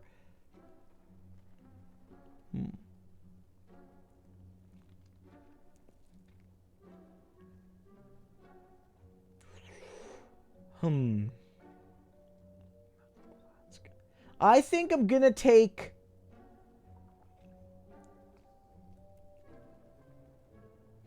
the Bouncing Flask. I like that one. And the ice cream gives me more energy than I had before. So I think I'm going to be able to play it. Yeah, like the CIA is not going to get abolished in one term. I don't see it. As much as I think that would be cool and good, I don't see it happening.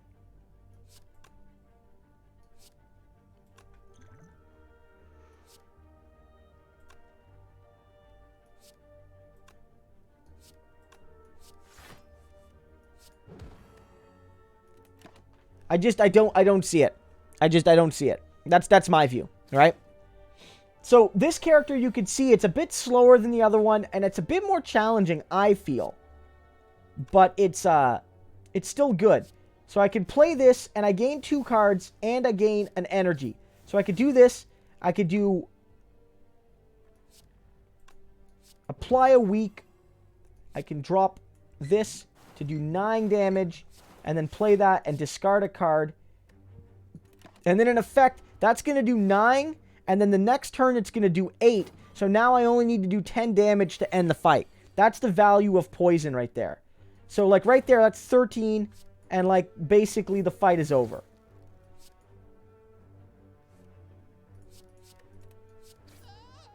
So like that's the value of the poison. It gives you very, very, very high levels of flexibility.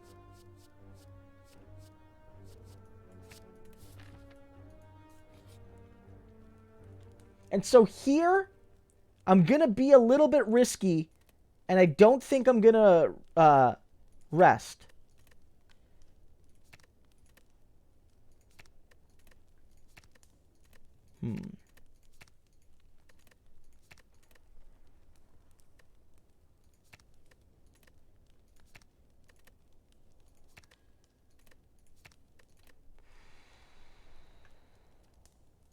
I'm going to upgrade my adrenaline card, I think. That's what I'm going to do.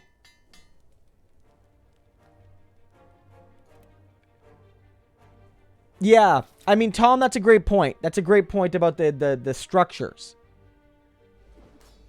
We have CSIS, but I don't know if there's a direct analogy between CSIS and between your guys's your institutions.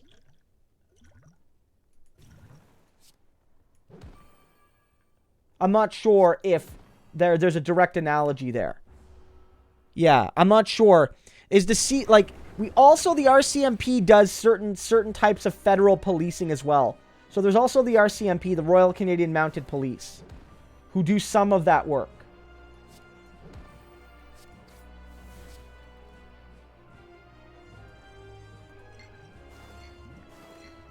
So as you can see here, this boss has 14 poison, right?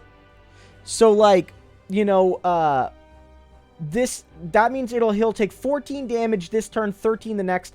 It's really good. If there's a turn where he does a ton of damage, I can hunker down and still hit him during that turn, right? It gives you really great flexibility. I'm going to play that.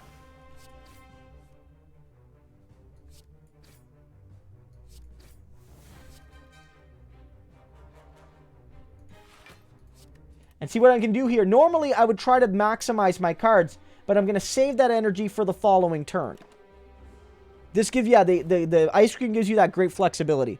Yes, CSIS is more like the CIA, I guess.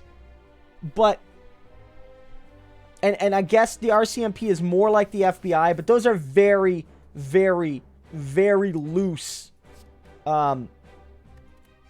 comparisons, I guess.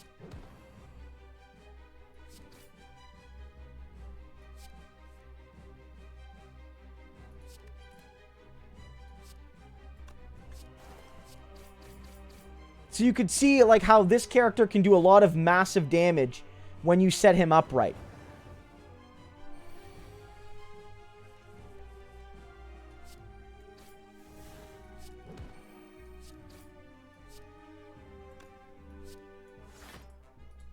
And again, you could cycle over an energy into the next round. So this is actually a really good deck we've built so far with this character.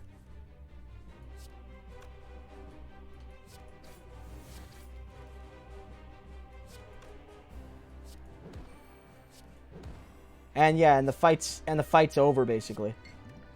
Like that was a very quick beatdown of that boss. For those who have played the game, like we got a little lucky with our draw, but that was a very, very quick boss fight for this sort of character.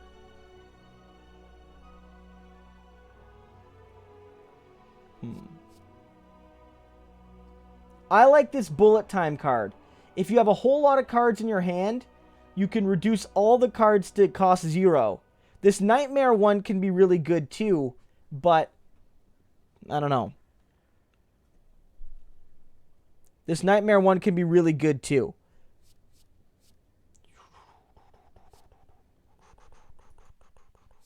I'm not sure. I think I'm going to take bullet time.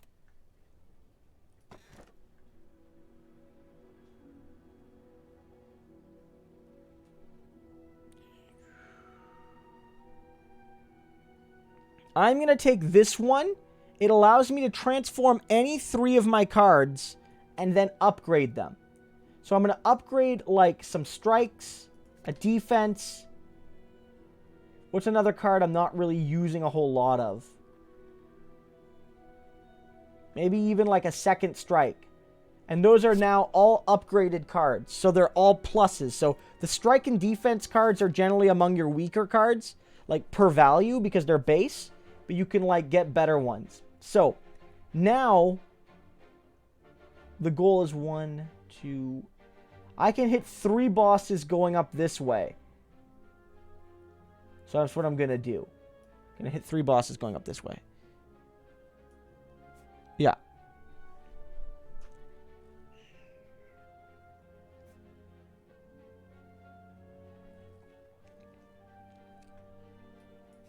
Well, the FBI, Tom, unless I'm mistaken, it also deals with certain crimes that are more purely federal in nature, like banking issues and things like that, right? Like, unless I'm mistaken.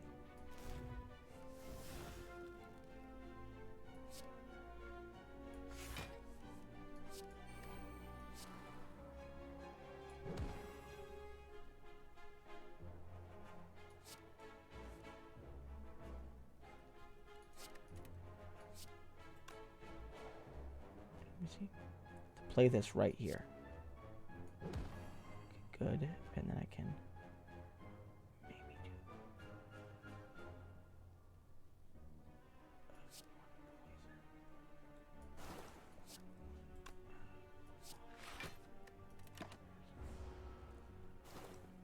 Because, like, I'm not sure about the actual role of the FBI in that sense.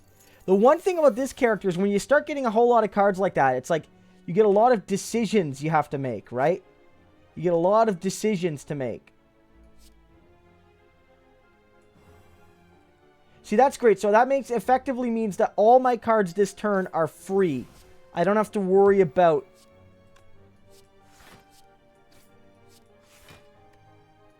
that. And so I could play all my cards that turn. And that card is good because when you don't have any cards that you can get from your discard pile, that's the time to start using that one.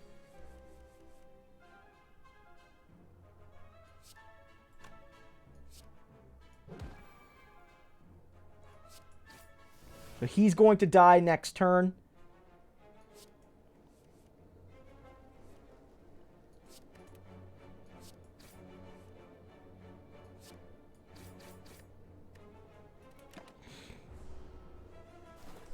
The one thing that sucks about these thief cards is that they run here. So if I can't kill him this turn, then I won't be able to get him down, which is one of the downsides to it. I don't think I'm gonna.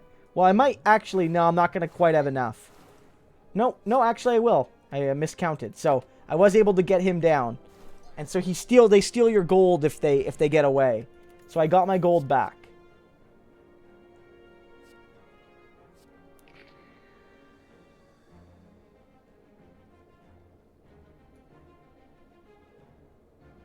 I like the dagger throw card. Okay, good. Okay. So this is a pretty tough fight, but if you win, you get a relic, and they're not too hard. I think I can get them.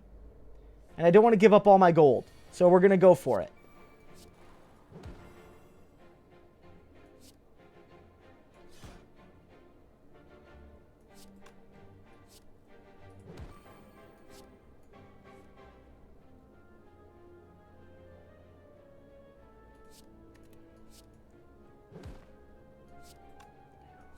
That was a very good draw for cards.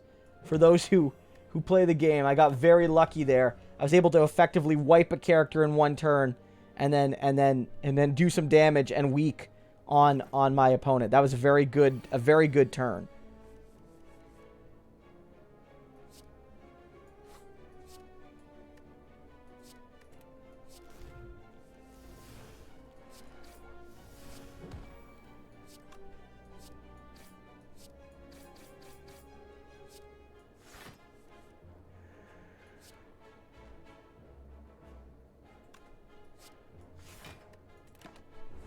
Yeah.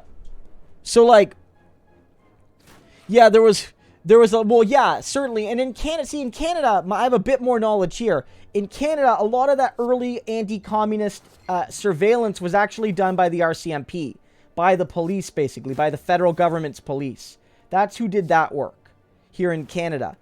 We didn't have, like, a special spy agency, right? We didn't have that. So, like, that was, like, a distinction, right? So we get this red mask, which means at the start of each combat, every opponent will have 1 week on them. Which means that if there's any kind of fight where they do a lot of damage, I get some protection. I'm going to take this deflect card because it gives me a bit of free block, which I like to have. So I'm going to go up this way because I want to get to that shop, maybe.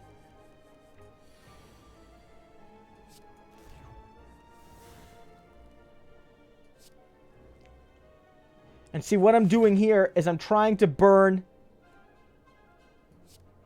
And I can play this. Now I can gain no more cards this turn. So as you can see, I can do this. Hit him for that. Gain an energy for next turn. Gain an energy there. Do this. Have him weak. And then gain my block. And then basically have free energy next turn and do a ton of damage.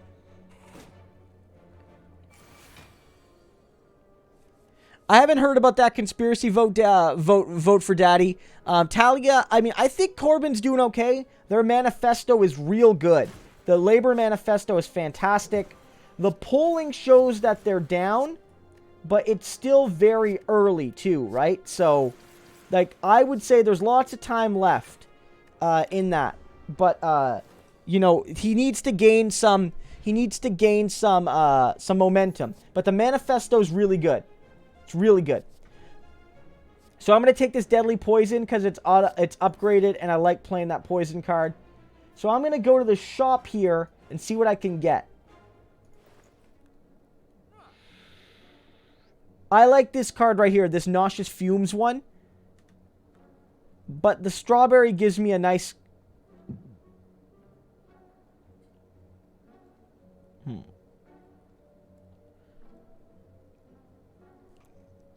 I think I'm going to... See, if I take that, then I can't...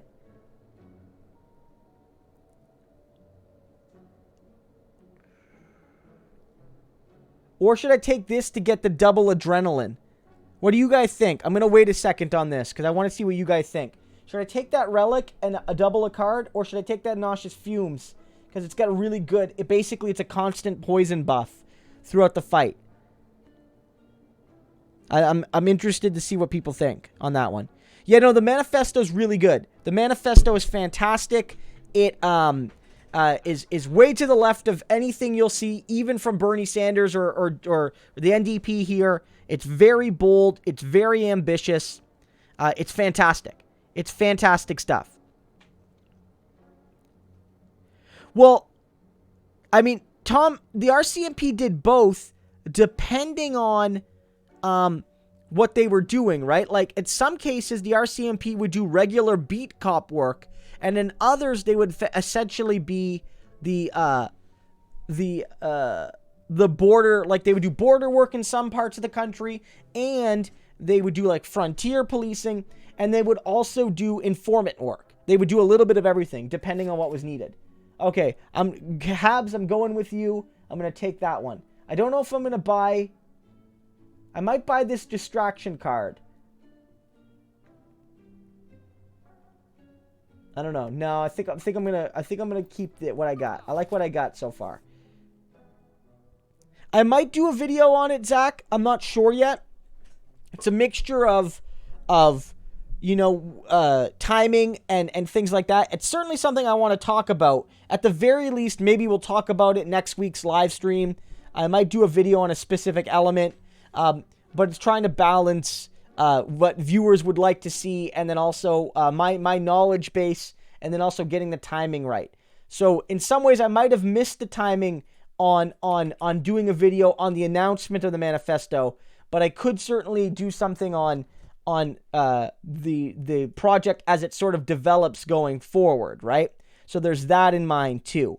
So I haven't made a decision yet 100%, but you know, look forward for me doing something on that at some point. Let me yeah. So yeah. So I did pick poison. So we're gonna keep going. This is a good run. We got a really good setup, guys. We might actually have a chance at winning this one. I don't want to jinx it, but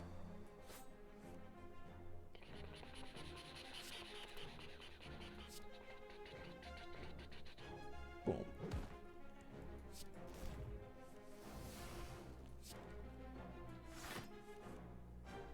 So I'm going to apply the Nauseous Fumes and the Deadly Poison. So again, what that Nauseous Fumes card does is it means that every turn, every opponent will gain 2 poison. Now, they lose 1 on every turn, so effectively what it means is every turn, they gain 1 poison on them, right? So that's like a good thing to kind of realize, you know, and that's probably how it's going to go. So what I'll probably do, Sin, thanks for the night. What I'll probably do is I'm going to go till about 11. And if I'm still on this run, I'll probably keep going. Because and I'll at least finish this run tonight. And we'll see from there. That'll probably be what I do. I'm going to discard the Shiv because I can save that. And then I can play this and play all these high value cards. That's what I'm going to do here.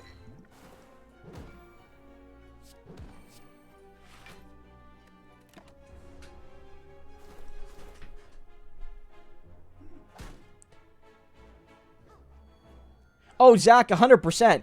I mean, I do think that we have to be more bold. Like I you know, I'm a supporter of Jagmeet. I made a lot of videos praising the NDP in this election, you know, and I don't regret doing that at all. Don't get me wrong, but like it's also the case that like we need to do better. We 100% need to do better, and in this upcoming you know, parliament. And in the next election as it comes, and I don't know if we're there yet 100% on policy. Like, for instance, Jagmeet's like, look, we're going to cap internet prices and cell phone prices. Great. I don't disagree. But it's like there's no talks of a telecommunications crown corporation, and there's no talk about of guaranteeing internet, basically free internet for everybody. And it's like that's what we need to see, right? We need to see more of that. You know, maybe not immediately, because even Labor's like, we're going to do it by 2030, but it's something that we need to see eventually, right?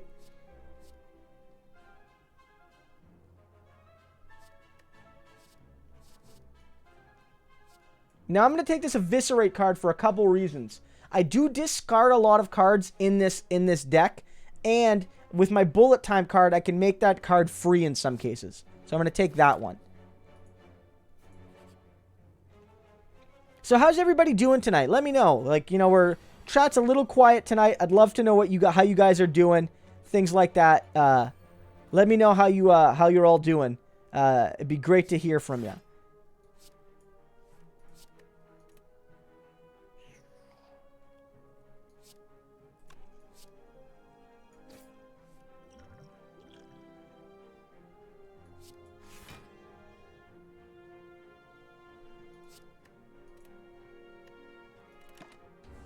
But yeah, I mean, so like, yeah, 100%. And like, Labor's taken a much more, it's also a rhetoric thing, right?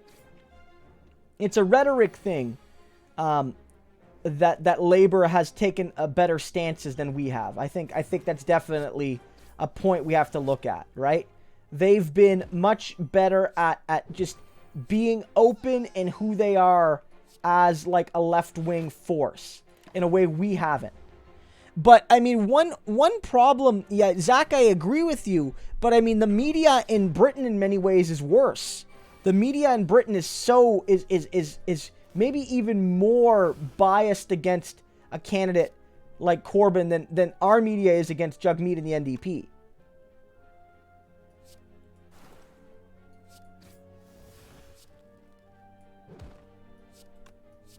Like, at least from my perspective, like, that's certainly a possibility, at least, right?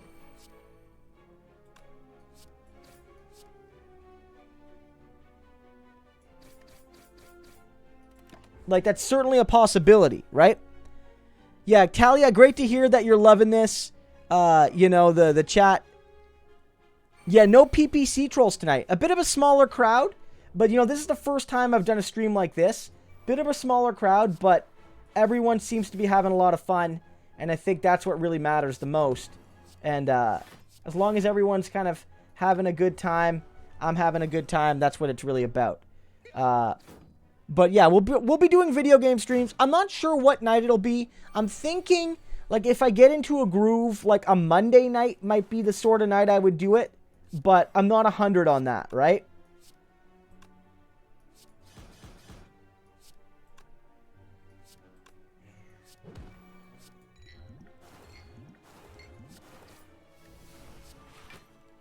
So, like, I haven't decided 100% yet.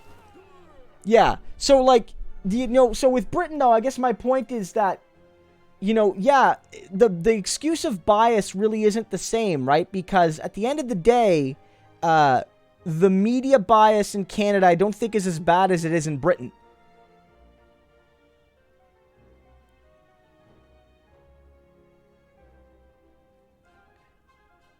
Yeah, I mean, I think I think Jagmeet was trying to be a bit cautious, but then again, he ran the boldest NDP platform we've seen in the last 30 years. So at the federal level, so it's not like he didn't do anything cool and he didn't do anything important. Rob Forbes, the People's Party of Canada. Yeah, the People's Party of Canada, sort of like a right-wing party. Very small, didn't win any seats in this election, but they got a lot of media attention, and it looked like they might have had a chance of winning a seat, but they didn't end up winning one. This Happy Flower gives me one extra energy every 3 turns. It's a nice little bonus. By taking this one, I could have an extra Shiv card, but I think I'm going to take the Deflect. It's like a more right-wing version of our Conservative Party. It's like a guy left the Conservative Party and ran on a more unabashedly conservative, social and economic conservatism.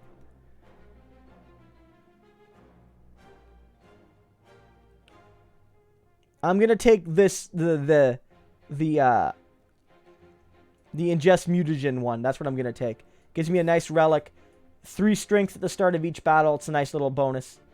I'm going to rest here because we're a little low on health. I want to rest. We have a really great deck, so I don't want to lose it on one unlucky fight. Especially because we are fighting 3 bosses here. They do have a Tea Party vibe. This is really cool. I can pick a power card, and I start my turn with it, every fight with it. So, in addition to my infinite blades on the start of every fight, I can now have my nauseous fumes at the start of every fight. Which is great, because if right from the beginning, I can start building poison charges. It's a really great card to have. Now this guy right here is very simple, but he hits really hard, so you want to end him quickly.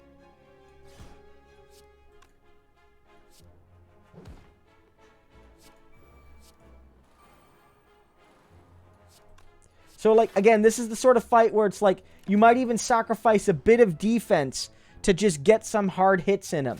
So I got my poison charges on him. I've got my shivs, like, just trying to do as much damage as I can.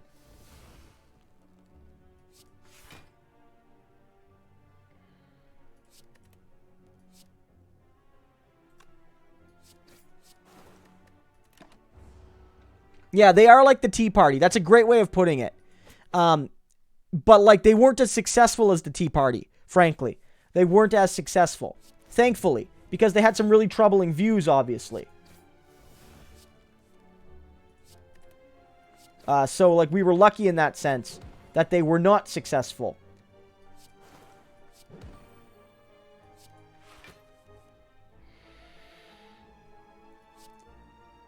Ooh. Yeah, I'll take that one. Yeah. So I think, like, if I do these again, I'm thinking, like, when I do these video game streams, I think I'm gonna do them on, like, a Monday night. Do them on a semi-regular kind of schedule. So, like the main streams, they can have, like, their main coverage.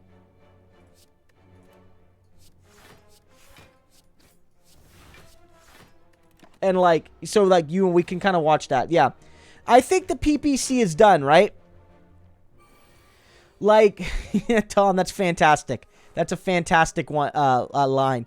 But no, the PPC, like, I think, like, my vision was, like, the PPC would have had a chance to survive if Bernier won his seat. Because he would have, you know, been in Parliament, and he would have been the only one, but he would have sort of been there on his own, like able to be the PPC brand, right? But with him not even winning a seat, I think the PPC movement's gonna die, right? Yeah, and I think, Zach, you're right that conservatives are much more disciplined as a voting bloc than the left is in terms of lining up behind one party. But I also think, Zach, that the PPC would be more successful if there was a conservative government in power, because they wouldn't have a common enemy. It's sort of like how the right split in Alberta, and what united the right again in Alberta was an NDP government. That's what did it, right? So, like, that's, like, I think that if there was a conservative government in power, the PPC might have gotten more support, because there wouldn't be the common enemy to the same degree, like that's in power. There's no Justin Trudeau in Ottawa or Rachel Notley in Edmonton. You know what I mean? So we got the bag of marbles. Good start to each fight makes our opponents vulnerable. This is a really good one. I really like this one. Every time I play a card, I get a block. This is one of my favorite cards. I have a lot of low-value cards. It's a no-brainer to take it. Here, I don't think I'm going to rest here. I think I'm going to smith.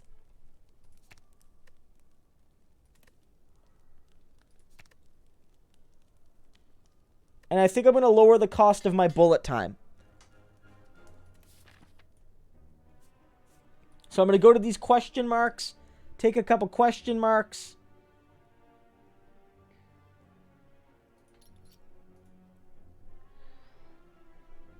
Probably just remove one of my strikes. They're not that great. Nice little move I can make. I'm not visiting a shop anytime soon, so it's a good move to make. I don't think the UCP is going to splinter for a while, unless they lose. Like, maybe 20 years from now, but I think they're probably going to probably be good for a while. That's my view. I upgraded my cards there because I didn't want to remove any more strikes and defense, because I want to keep at least one strike, and it makes all my defense at least a little better. And so we're going to go into this boss fight.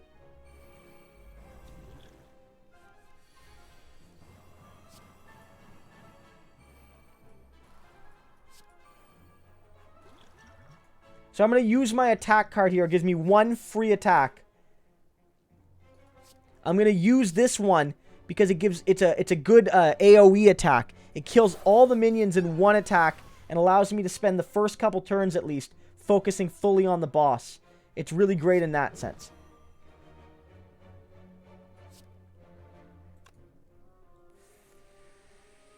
Should I? Yeah. I'm going to take the damage so I can focus on getting him down as quick as I can. And knowing that because I'm below 50% health, I'll get the bonus there.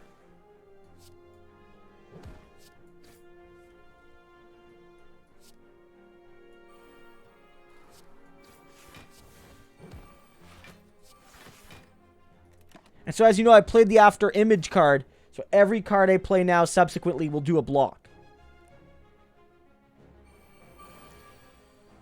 I don't know if the UCP will govern for 20 years. Like, God, I hope not. But, like, who knows, right? Who knows?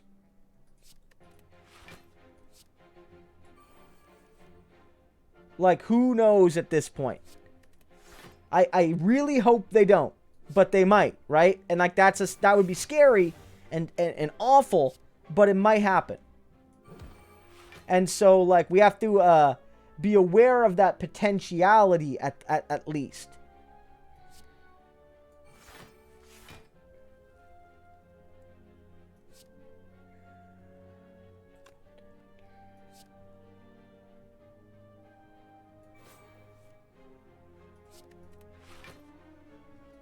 So it's like one of those things, right? I don't know if that's going to happen. They did govern effectively, they governed for a long time. But the problem here is that, and I'm not, don't underestimate Albertans' loyalty to conservatism. But, like, the challenges that face Alberta are, like, systemic, right? They really are. They go well beyond, like, one particular political party and one particular movement and all of that jazz, right?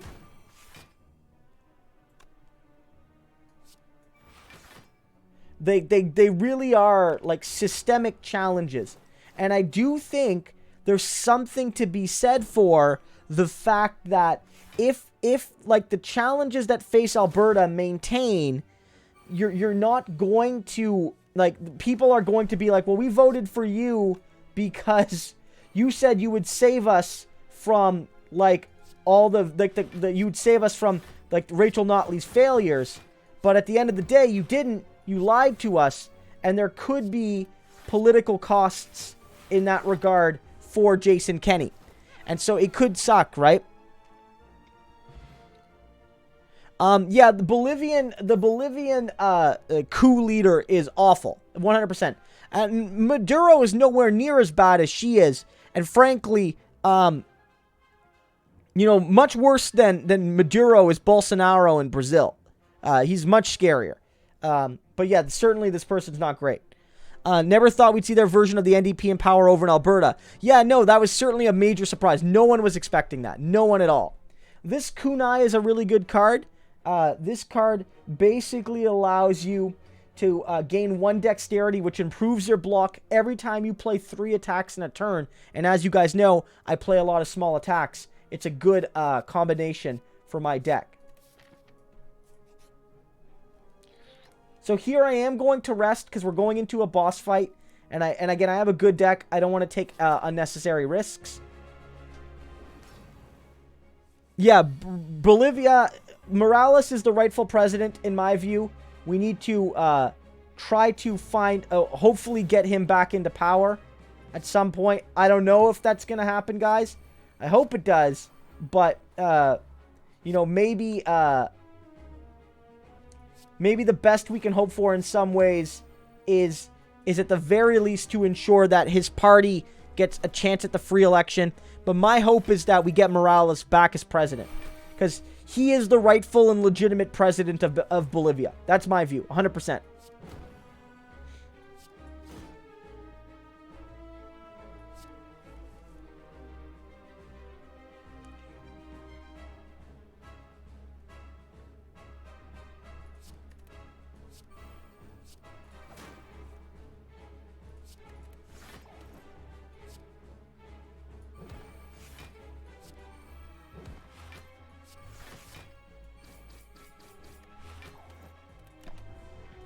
%.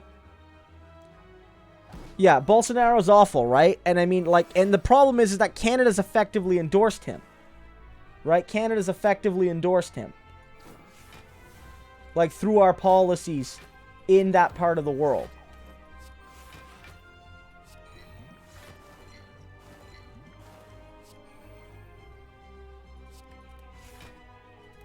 Like, it's scary, right? It's scary stuff. 100%. So, I don't know what the solution is, but it's super, super scary. Okay, so this fun...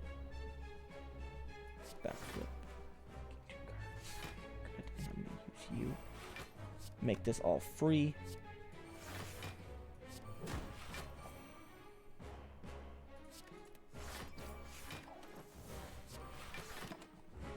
So this is a good setup we have. This might be the kind of deck that could win this, guys. We might be able to win this. So again, I'm probably going to, go to about 11 or until we win. After we beat this guy, it's looking like we should have a good chance of doing so. We have to basically fight one more round through, and that's like the end of this run. Yeah, Zachary, I mean, that's a great question. I think that there are large amounts of French Catholics and Catholics in general that support the Liberal Party, and I think that it could hurt them deeply if they end up backing a Catholic church thing. But that's a popular policy with a lot of progressives. And that's going to be a challenging one for the NDP, because it's going to be seen as potentially as an attack on teachers and things like that. And I know, a lot of those jobs will get shifted over to public boards, but people will still be worried. So that's a tricky policy for a lot of parties.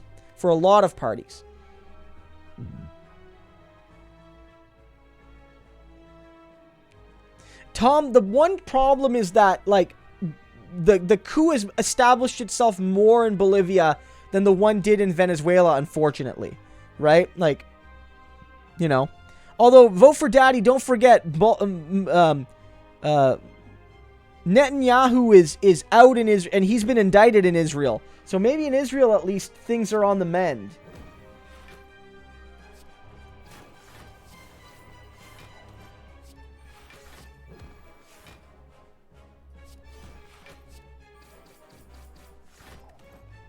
Maybe in Israel, things are on the mend a little bit. Right? So, like, we'll have to see about that. Yeah, but you're right. There's a lot of far right kind of authoritarian forces taking root in like some of our allied countries. And of course it's not ideal at all, of course.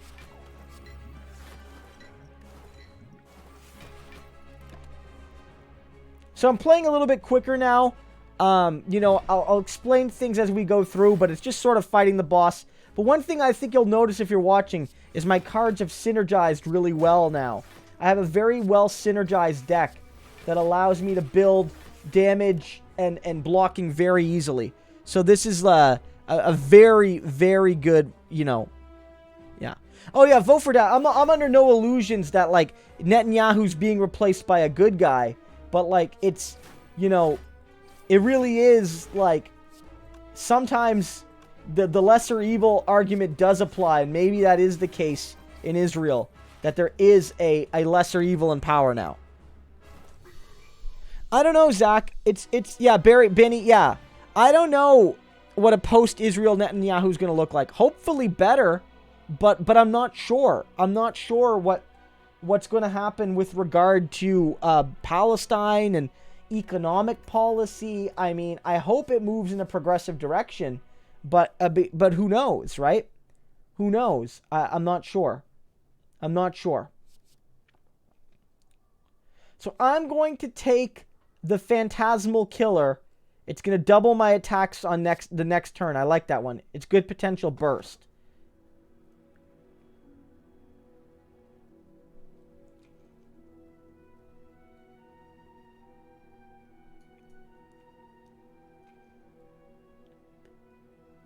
I like this. I have a lot of cards in my deck. It's going to give me automatic rest bonus. It's a good one. It's a good card.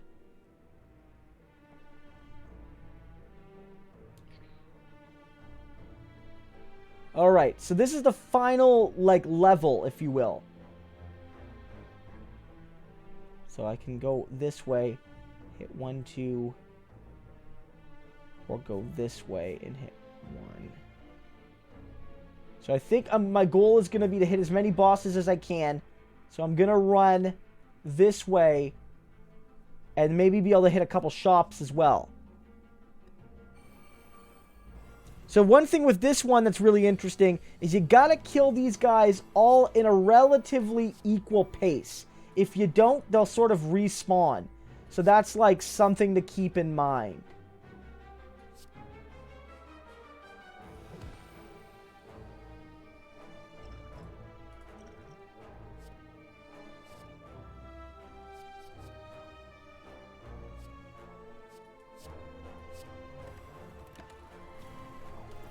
That's something to keep in mind.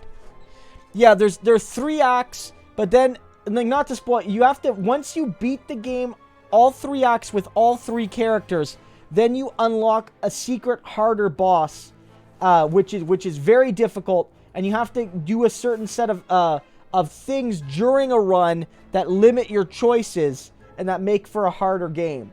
So it's like there's a lot of replay value, right? And each character plays very differently.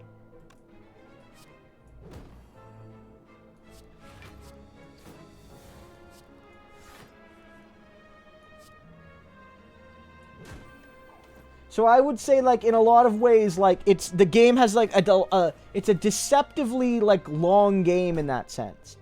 And once you beat the game, you can play it on harder levels that, like, make the enemy stronger. And there's a whole lot of effects on the in the game.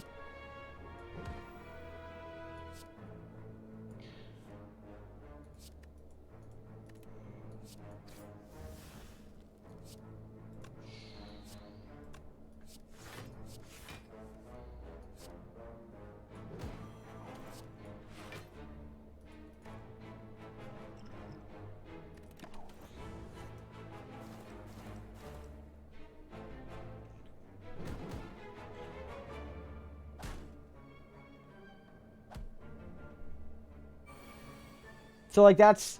The game has a lot of value in that sense.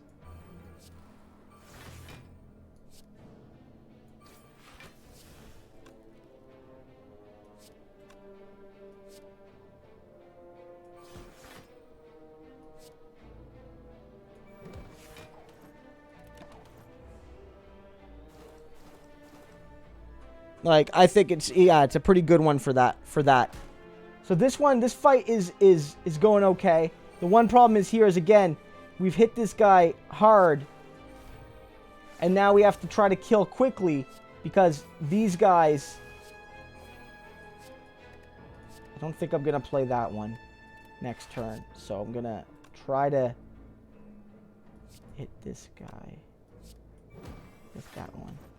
And with the flying knee, use you to get extra cards. Get rid of you, hit you with that one right there. And then I can play you to get rid of these 2 cards, and then deflect. So the problem here is, like, I've made a mistake in killing this guy too quickly. He's going to come back in this turn. So I'll have to try to maybe finish both these guys this turn. So if I can kill him this turn and then get him as well, I can finish this one off.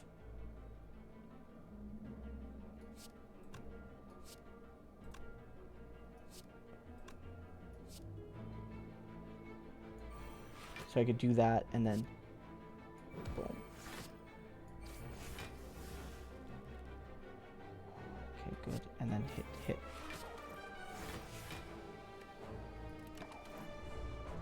So it's one of those things, right? Like, this is the challenge of the monsters get a little bit more complex in this part of the game.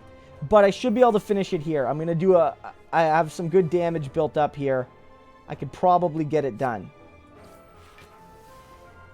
And I have some energy built up.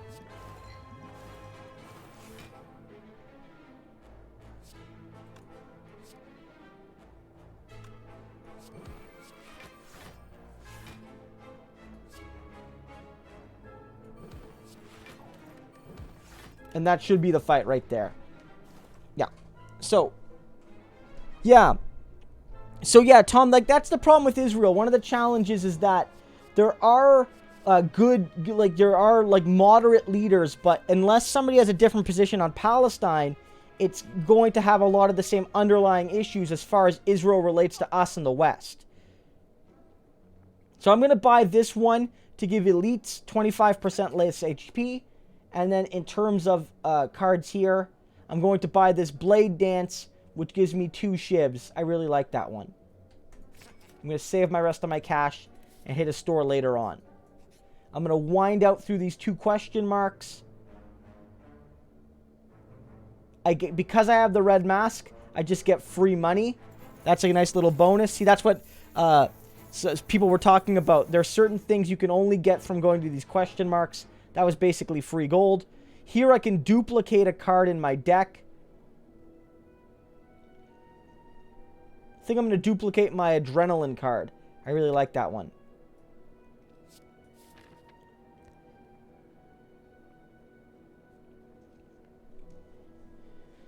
Yeah, Zachary, I mean, I do. I think, like, the process is likely to be a gradual one more than it's likely to be, like, an instantaneous revolution. Much like capitalism took, in some ways, centuries to develop, socialism would likely be the same. But we have to keep in mind that we might have already started some of those socialist experiments already, right? If that makes any sense.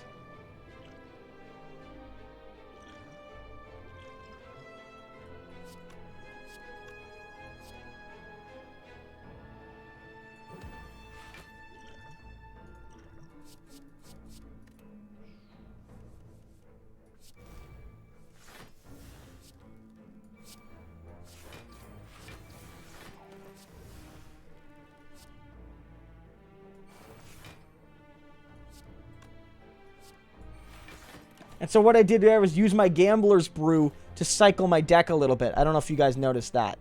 So, like, I do believe that. I do believe that at the end of the day, you're going to see more, you're going to see a gradual transition. You're going to have to, right? Anything, you know, that really, like, goes instantaneous, I think is unlikely. I don't know if that would really work. And yeah, Richard Wolff, I mean, I like a lot of his stuff. So, I mean, I would like, you know, be inclined to agree with him on many an issue. So there's that too, right?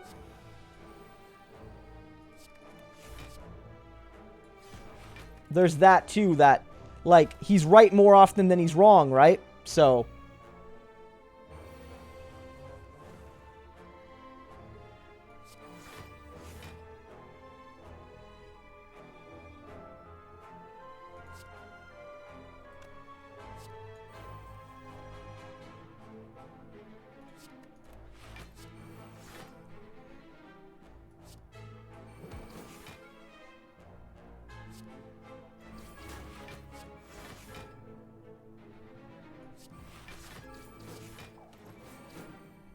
So, like, you know, yeah, he's fantastic.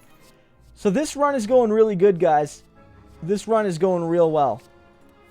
Real well. I might be able to win, which is pretty good to win on the second run.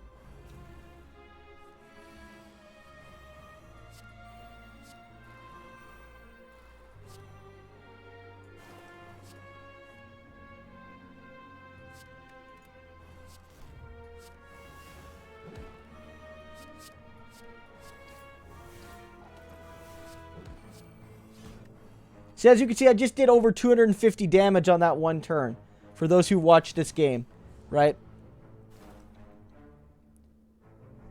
Yeah, yeah. Feudalism would resist, right? Like, it wasn't an all or nothing system, whether it was working class or the peasantry resisting, or whether it was, you know, royalists resisting in some cases.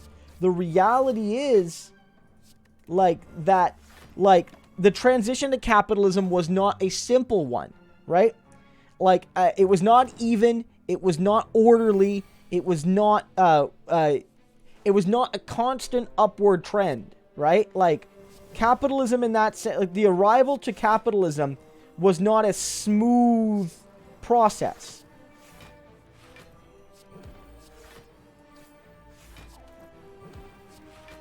Right? Like, and I think that's, like, crucial to understand. Like, yeah, that would be really cool to see him play a role in Bernie's administration. I don't know if he would, like, I don't know if that would be, like, his desire, but, like, it would be super cool if he did. That'd be awesome, actually. I never really thought about that, per se, but I think that would be super cool.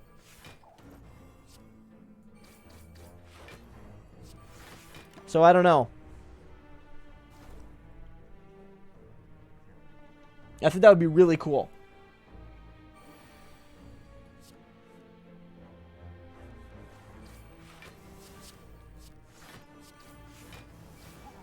All right. So we got a relic here. Whenever I play 3 or cards during the last turn, I get additional cards next turn. See, that one doesn't really benefit me because I'm almost always playing more than 3 cards. So that one's not really beneficial for me, but it's nonetheless, it's like an interesting card.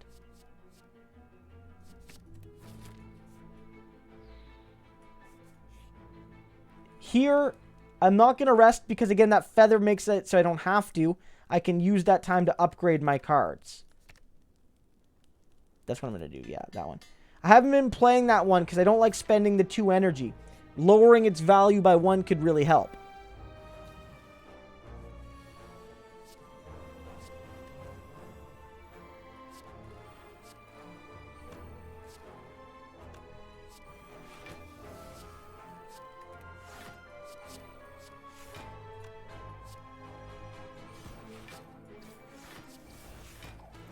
So, like, you know, that's really one of these things.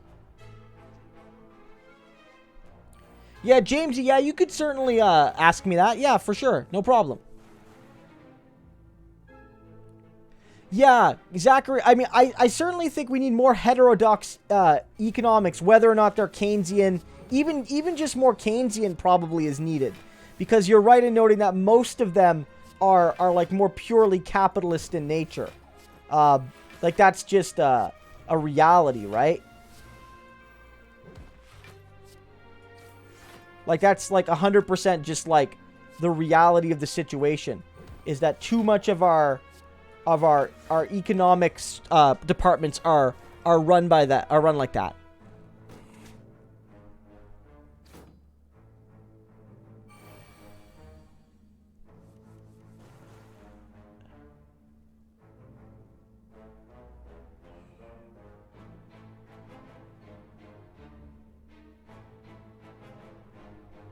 Yeah, I mean, you might even say, if you're defining it, you might even just say that it's like a member of the party.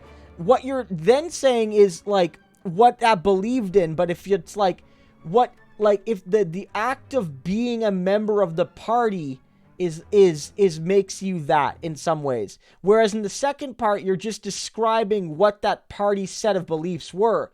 So to be a capital N Nazi, you had to be a member of the party. But to have the ideology of it, you had to believe in those things near the bottom. And I think that's the kind of distinction, right? Like, that's the distinction at hand.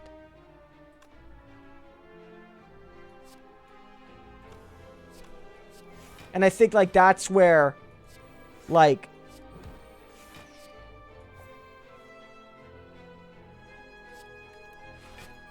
that's where, like, you might change it up just a tad.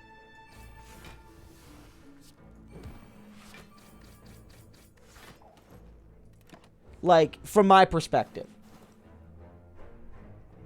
But I don't know. But, like, I mean, other people, if you guys have other things to add to that, too, that would be, like, really interesting. Yeah, no, but Zachary, you're right, 100%. We need much more, we need a much greater focus on economics done differently than we do right now. I mean, as far as my perspective, I mean, I took some economics courses in undergrad, and yeah, they very much were set within that capitalist framework, right? And like that was just the reality. And there was no fundamental questioning of capitalism.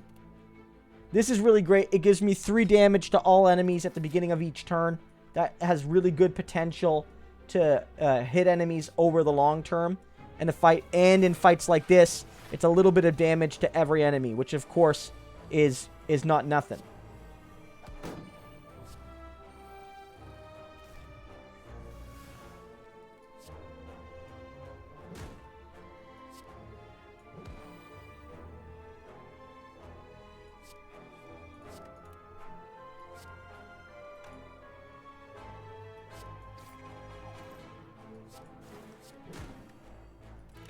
So, like, you know, that's, like, one of the things, yeah.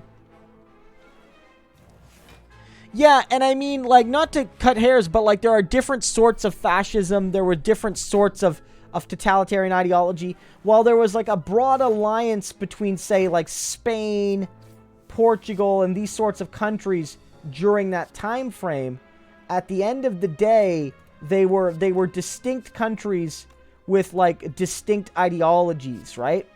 And, like, that's sort of important to realize. Yeah, Zach, yeah, for the most part, that's certainly the case. Like, from my perspective, at least at UNB, there weren't really, like, left-leaning economists. Certainly not left in the my sense, or in most of our senses here, like, right now.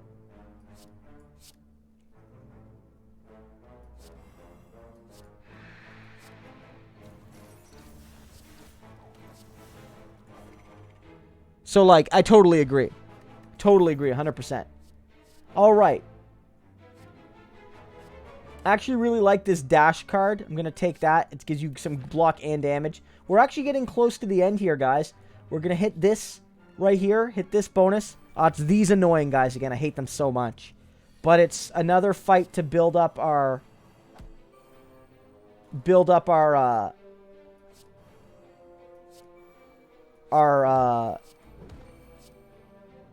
levels of support, so it's not the worst thing ever. So we're going to definitely do that.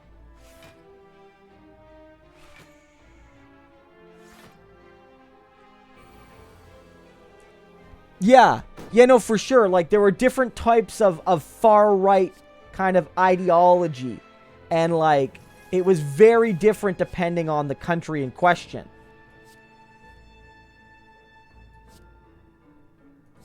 Very different depending on the country in question.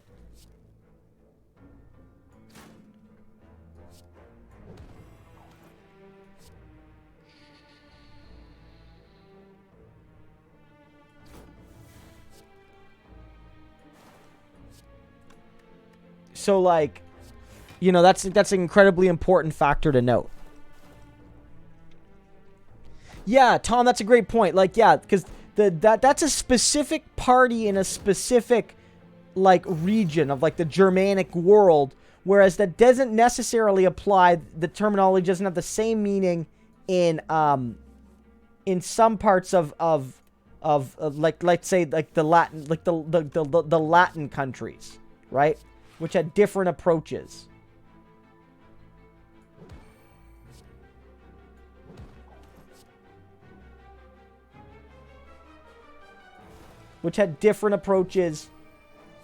And, like, a different value to their fashion. And, like, different religious influences, different approaches in general, right?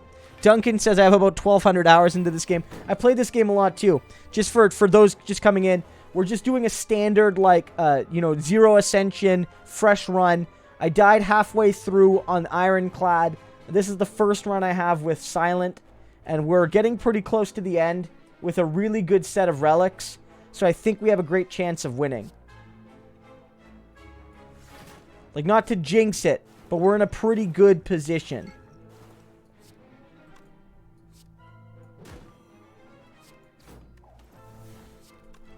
We're in a pretty good position right now, I would say. So we're going to see if we can finish this off and you know, and take this one home.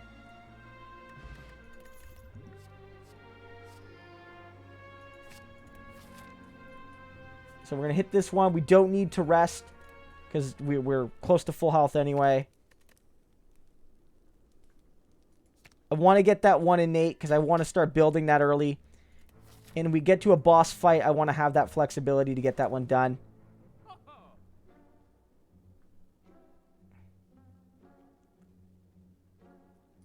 I like that.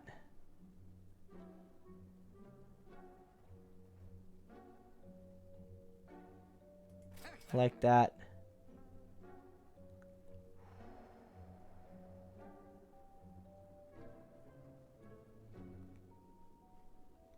I like that. Yeah. All right. So we're getting close to move into, yeah, a lot of the Latin America, yeah. I play Real Racing 3 and Jeopardy World Tour, yeah. Let me know, guys, because we're almost like, we're getting close to the end of this run. I'll play some more of this, but I'd love to know, like, what other video games do you think we should, like, I should play? Like, I'd love to know what you guys think about that. You know.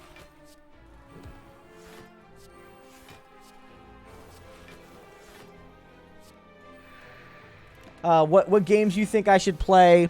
What are some good trains? Yeah, Wraithform, yeah. I do like it, but I think at this run, I just have a good setup. I'm just going to kind of go with it. I think, like, I have Ice Cream. Like, I got my setup. Like, I feel like I'm going to just roll with it. I have my double damage next turn, and so I'm saving up my energy. Like, you know, I'm in a pretty good position right now.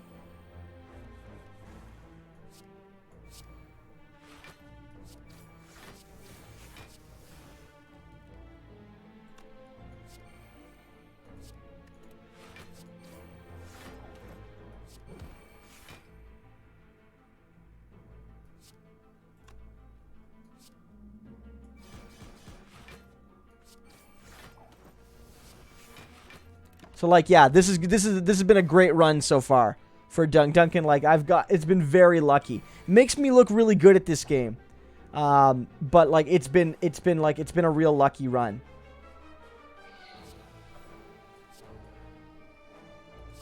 I don't think I'm gonna use you.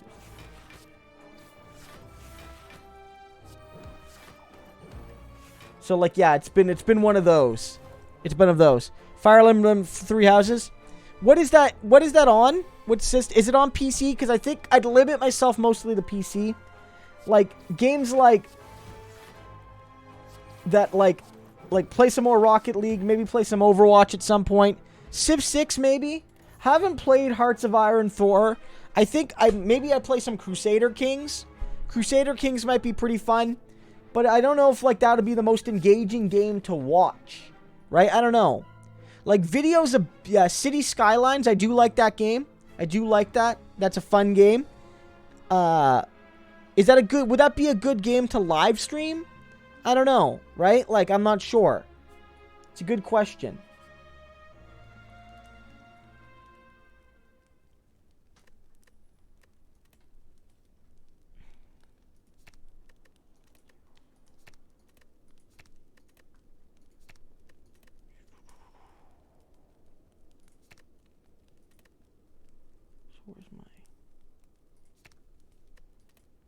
Okay, there we go. That's a good one. Okay. So this is the final boss. This one's actually pretty tricky, the Awakened one. He's probably like one of the harder ones, I would say.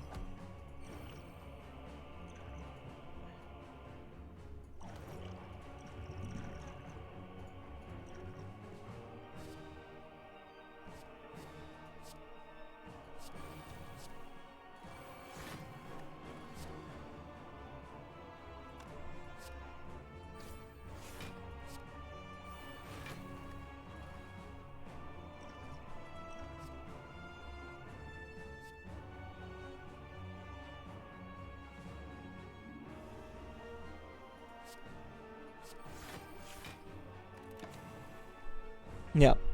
So like Blade Dance's decks, yeah. So like there's a lot of cool games out there to try. Again, I do want to play Earthbound at some point. Maybe play some old school RPGs. You know, one thing we could do if we do a multiplayer game, we could play like I could play with people on the stream. That might be fun to play like Rocket League with folks as things are going on. That'd be a fun experience, I think. But you know, we don't have to necessarily do that.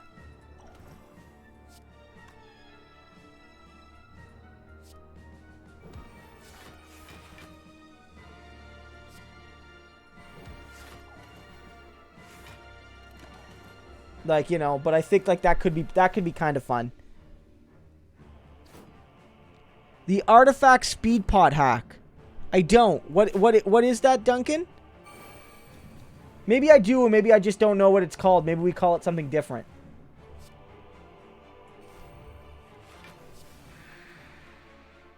Maybe we call it something different. I'm not sure.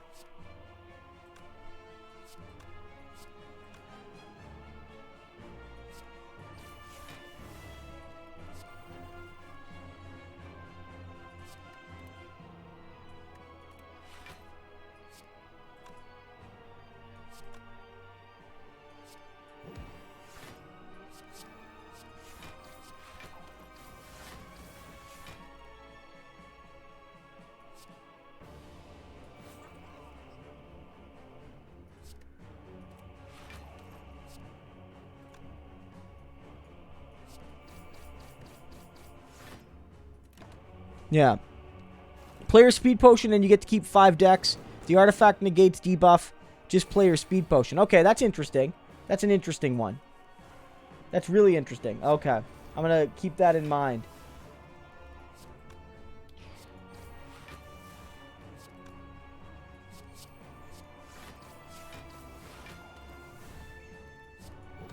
So this fight's going pretty good. Yeah. Okay, maybe I just did it accidentally. Maybe that's just like the strategy to do it. I'm not exactly sure. Okay, so what I'm going to do here, play my poison. How should I get my block? There we go. Play my poison, there you go. So yeah, this fight's going pretty well. Because this is the first one, we don't fight the secret boss here. The poison's really good at canceling out his automatic health gain, which is nice.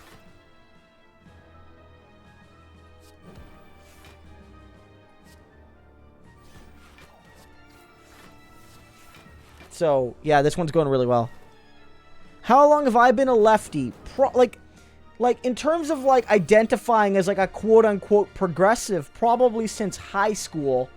But in terms of being like a lefty, I would say probably like my second year of university.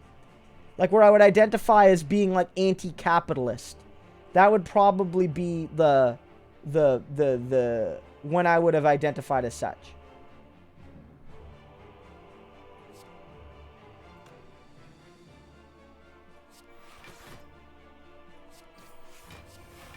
Like, that's probably when you would see that. Like, that's probably, yeah.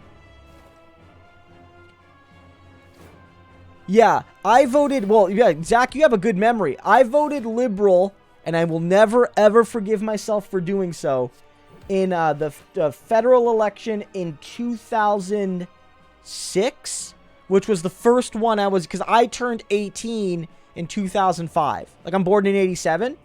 That was my first election in which I could to vote. So that was one where I had since then I've always voted NDP, and since then I've identified as more clearly as a socialist. And identify as somebody on the left of the NDP, more like in a sense. So this boss has like a second phase where you have to fight him again. It's kind of annoying, but if you know it, you can prepare, and I didn't waste my attacks there.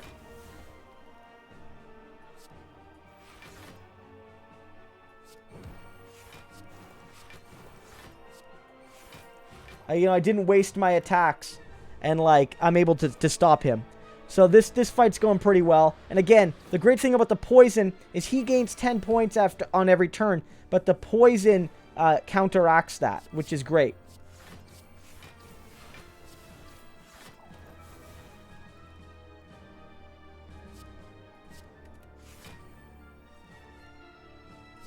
No, I don't want that one right now.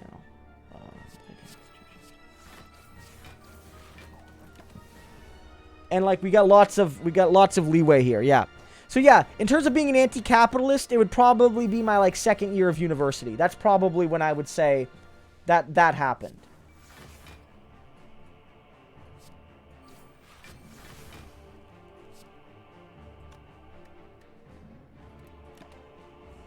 Yeah. Yeah, I mean, many of us have made that mistake before. I won't be the first and I won't be the last, right? So.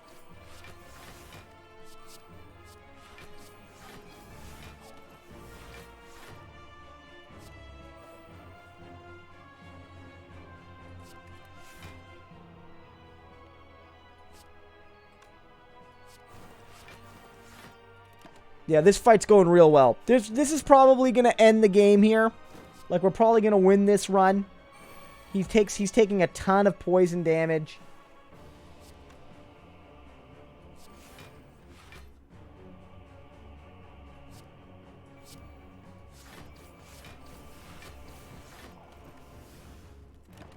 That void sucks because it takes away your that void takes away your an energy from your hand. But it's okay. Like, we have a lot of passive damage being done through our poison, which is great, right?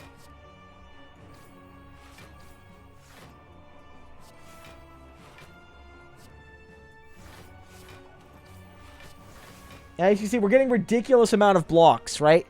We're getting, we're just, like, it's crazy. Like, this was a really great deck.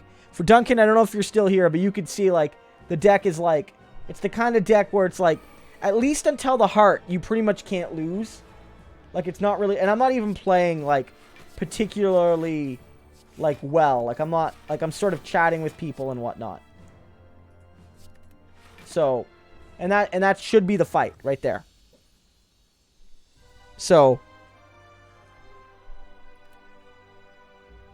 and so what happens here is you eventually get to fight the heart. You get to fight the secret enemy, but you can't right now. And so you're not able to defeat them. And so what happens is you win, but you lose, sort of. And so by winning this, you basically you unlock some new cards, which you can get. You get to play the new character, although you get to play them just after you do one run with this character. And you basically get to... what happens is, once you beat the game one time with each of the characters, you can unlock the final, the next boss. So, like, we could do that on another run. So, I don't know, did you guys like this game as far as a live stream game? Yeah, like, I mean, Duncan, I got incredibly lucky with this run. It was very good. Like, again, this would have been a great, like, if I could have got this could have been a good heart deck in some ways. The one limitation with the heart deck is that I have a lot of small cards, and I would have taken maybe some hits from their thorns. But on the whole, I was very happy with this deck. I mean, I certainly built it, but I was also very lucky. I'd love to know what you guys think about playing this game when we chat politics. This was pretty good. I'm probably going to wrap up. If you guys have any last questions and comments, just I'll give it a few more minutes. But I'd love to know.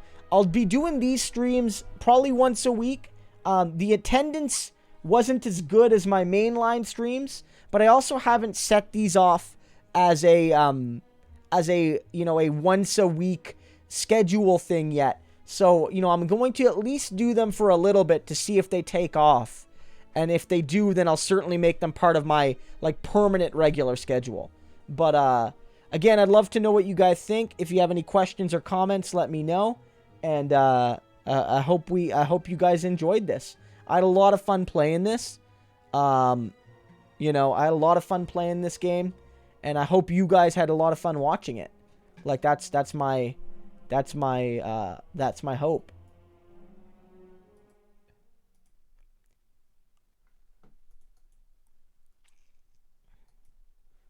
I'd love to know what you guys think and all that. So let me know. And then in a couple minutes, probably in say 5 minutes or so, I'll probably wrap this up.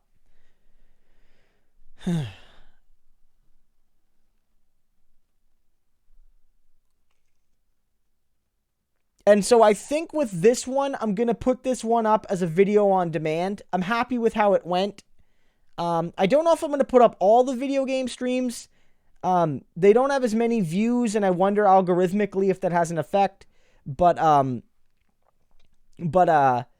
the very least, I'm probably going to put this one up. It was a good long stream, and I think it was really a good chat. Tom says the Green Party never had a fixed identity. How left depends on who their standard bearer is in a given election year. Yeah, the Green Party in Canada is somewhat similar. They're sort of a new party in like historical terms. Like they've only existed for like a couple generations, but in terms of being a party anyone pays attention to, they've only existed for like 10 years. And because they're a small party, like until recently at least, the leader was the party. And so the new leader that they're going to select next year is going to maybe have a really big effect on determining what the future of the Green Party is. Like, I'm going to be an NDPer no matter what, but there is a chance that if a left-winger wins the Green nomination, that party could move in a socialist direction, and that could be great for more cooperation between the NDP and the Greens. Whereas, I think the most likely option is that they stay an eco-capitalist party, but who knows? Who knows, right? At this point, I'm not sure. At this point, I'm really not sure. So, guys, yeah, this was fantastic. I'm going to wrap this up, and I want to thank you all for coming. Again, every Wednesday night we do these streams. We do a traditional, in front of the camera politics live stream, but I'll be doing these as well from time to time. So just let me know, and I'll if you guys enjoyed this, if there's other games you'd like me to play, and I will see you all next time. Probably Monday, I might stream video games again, but I'm not sure yet. I'll let you know. Have a good one, guys.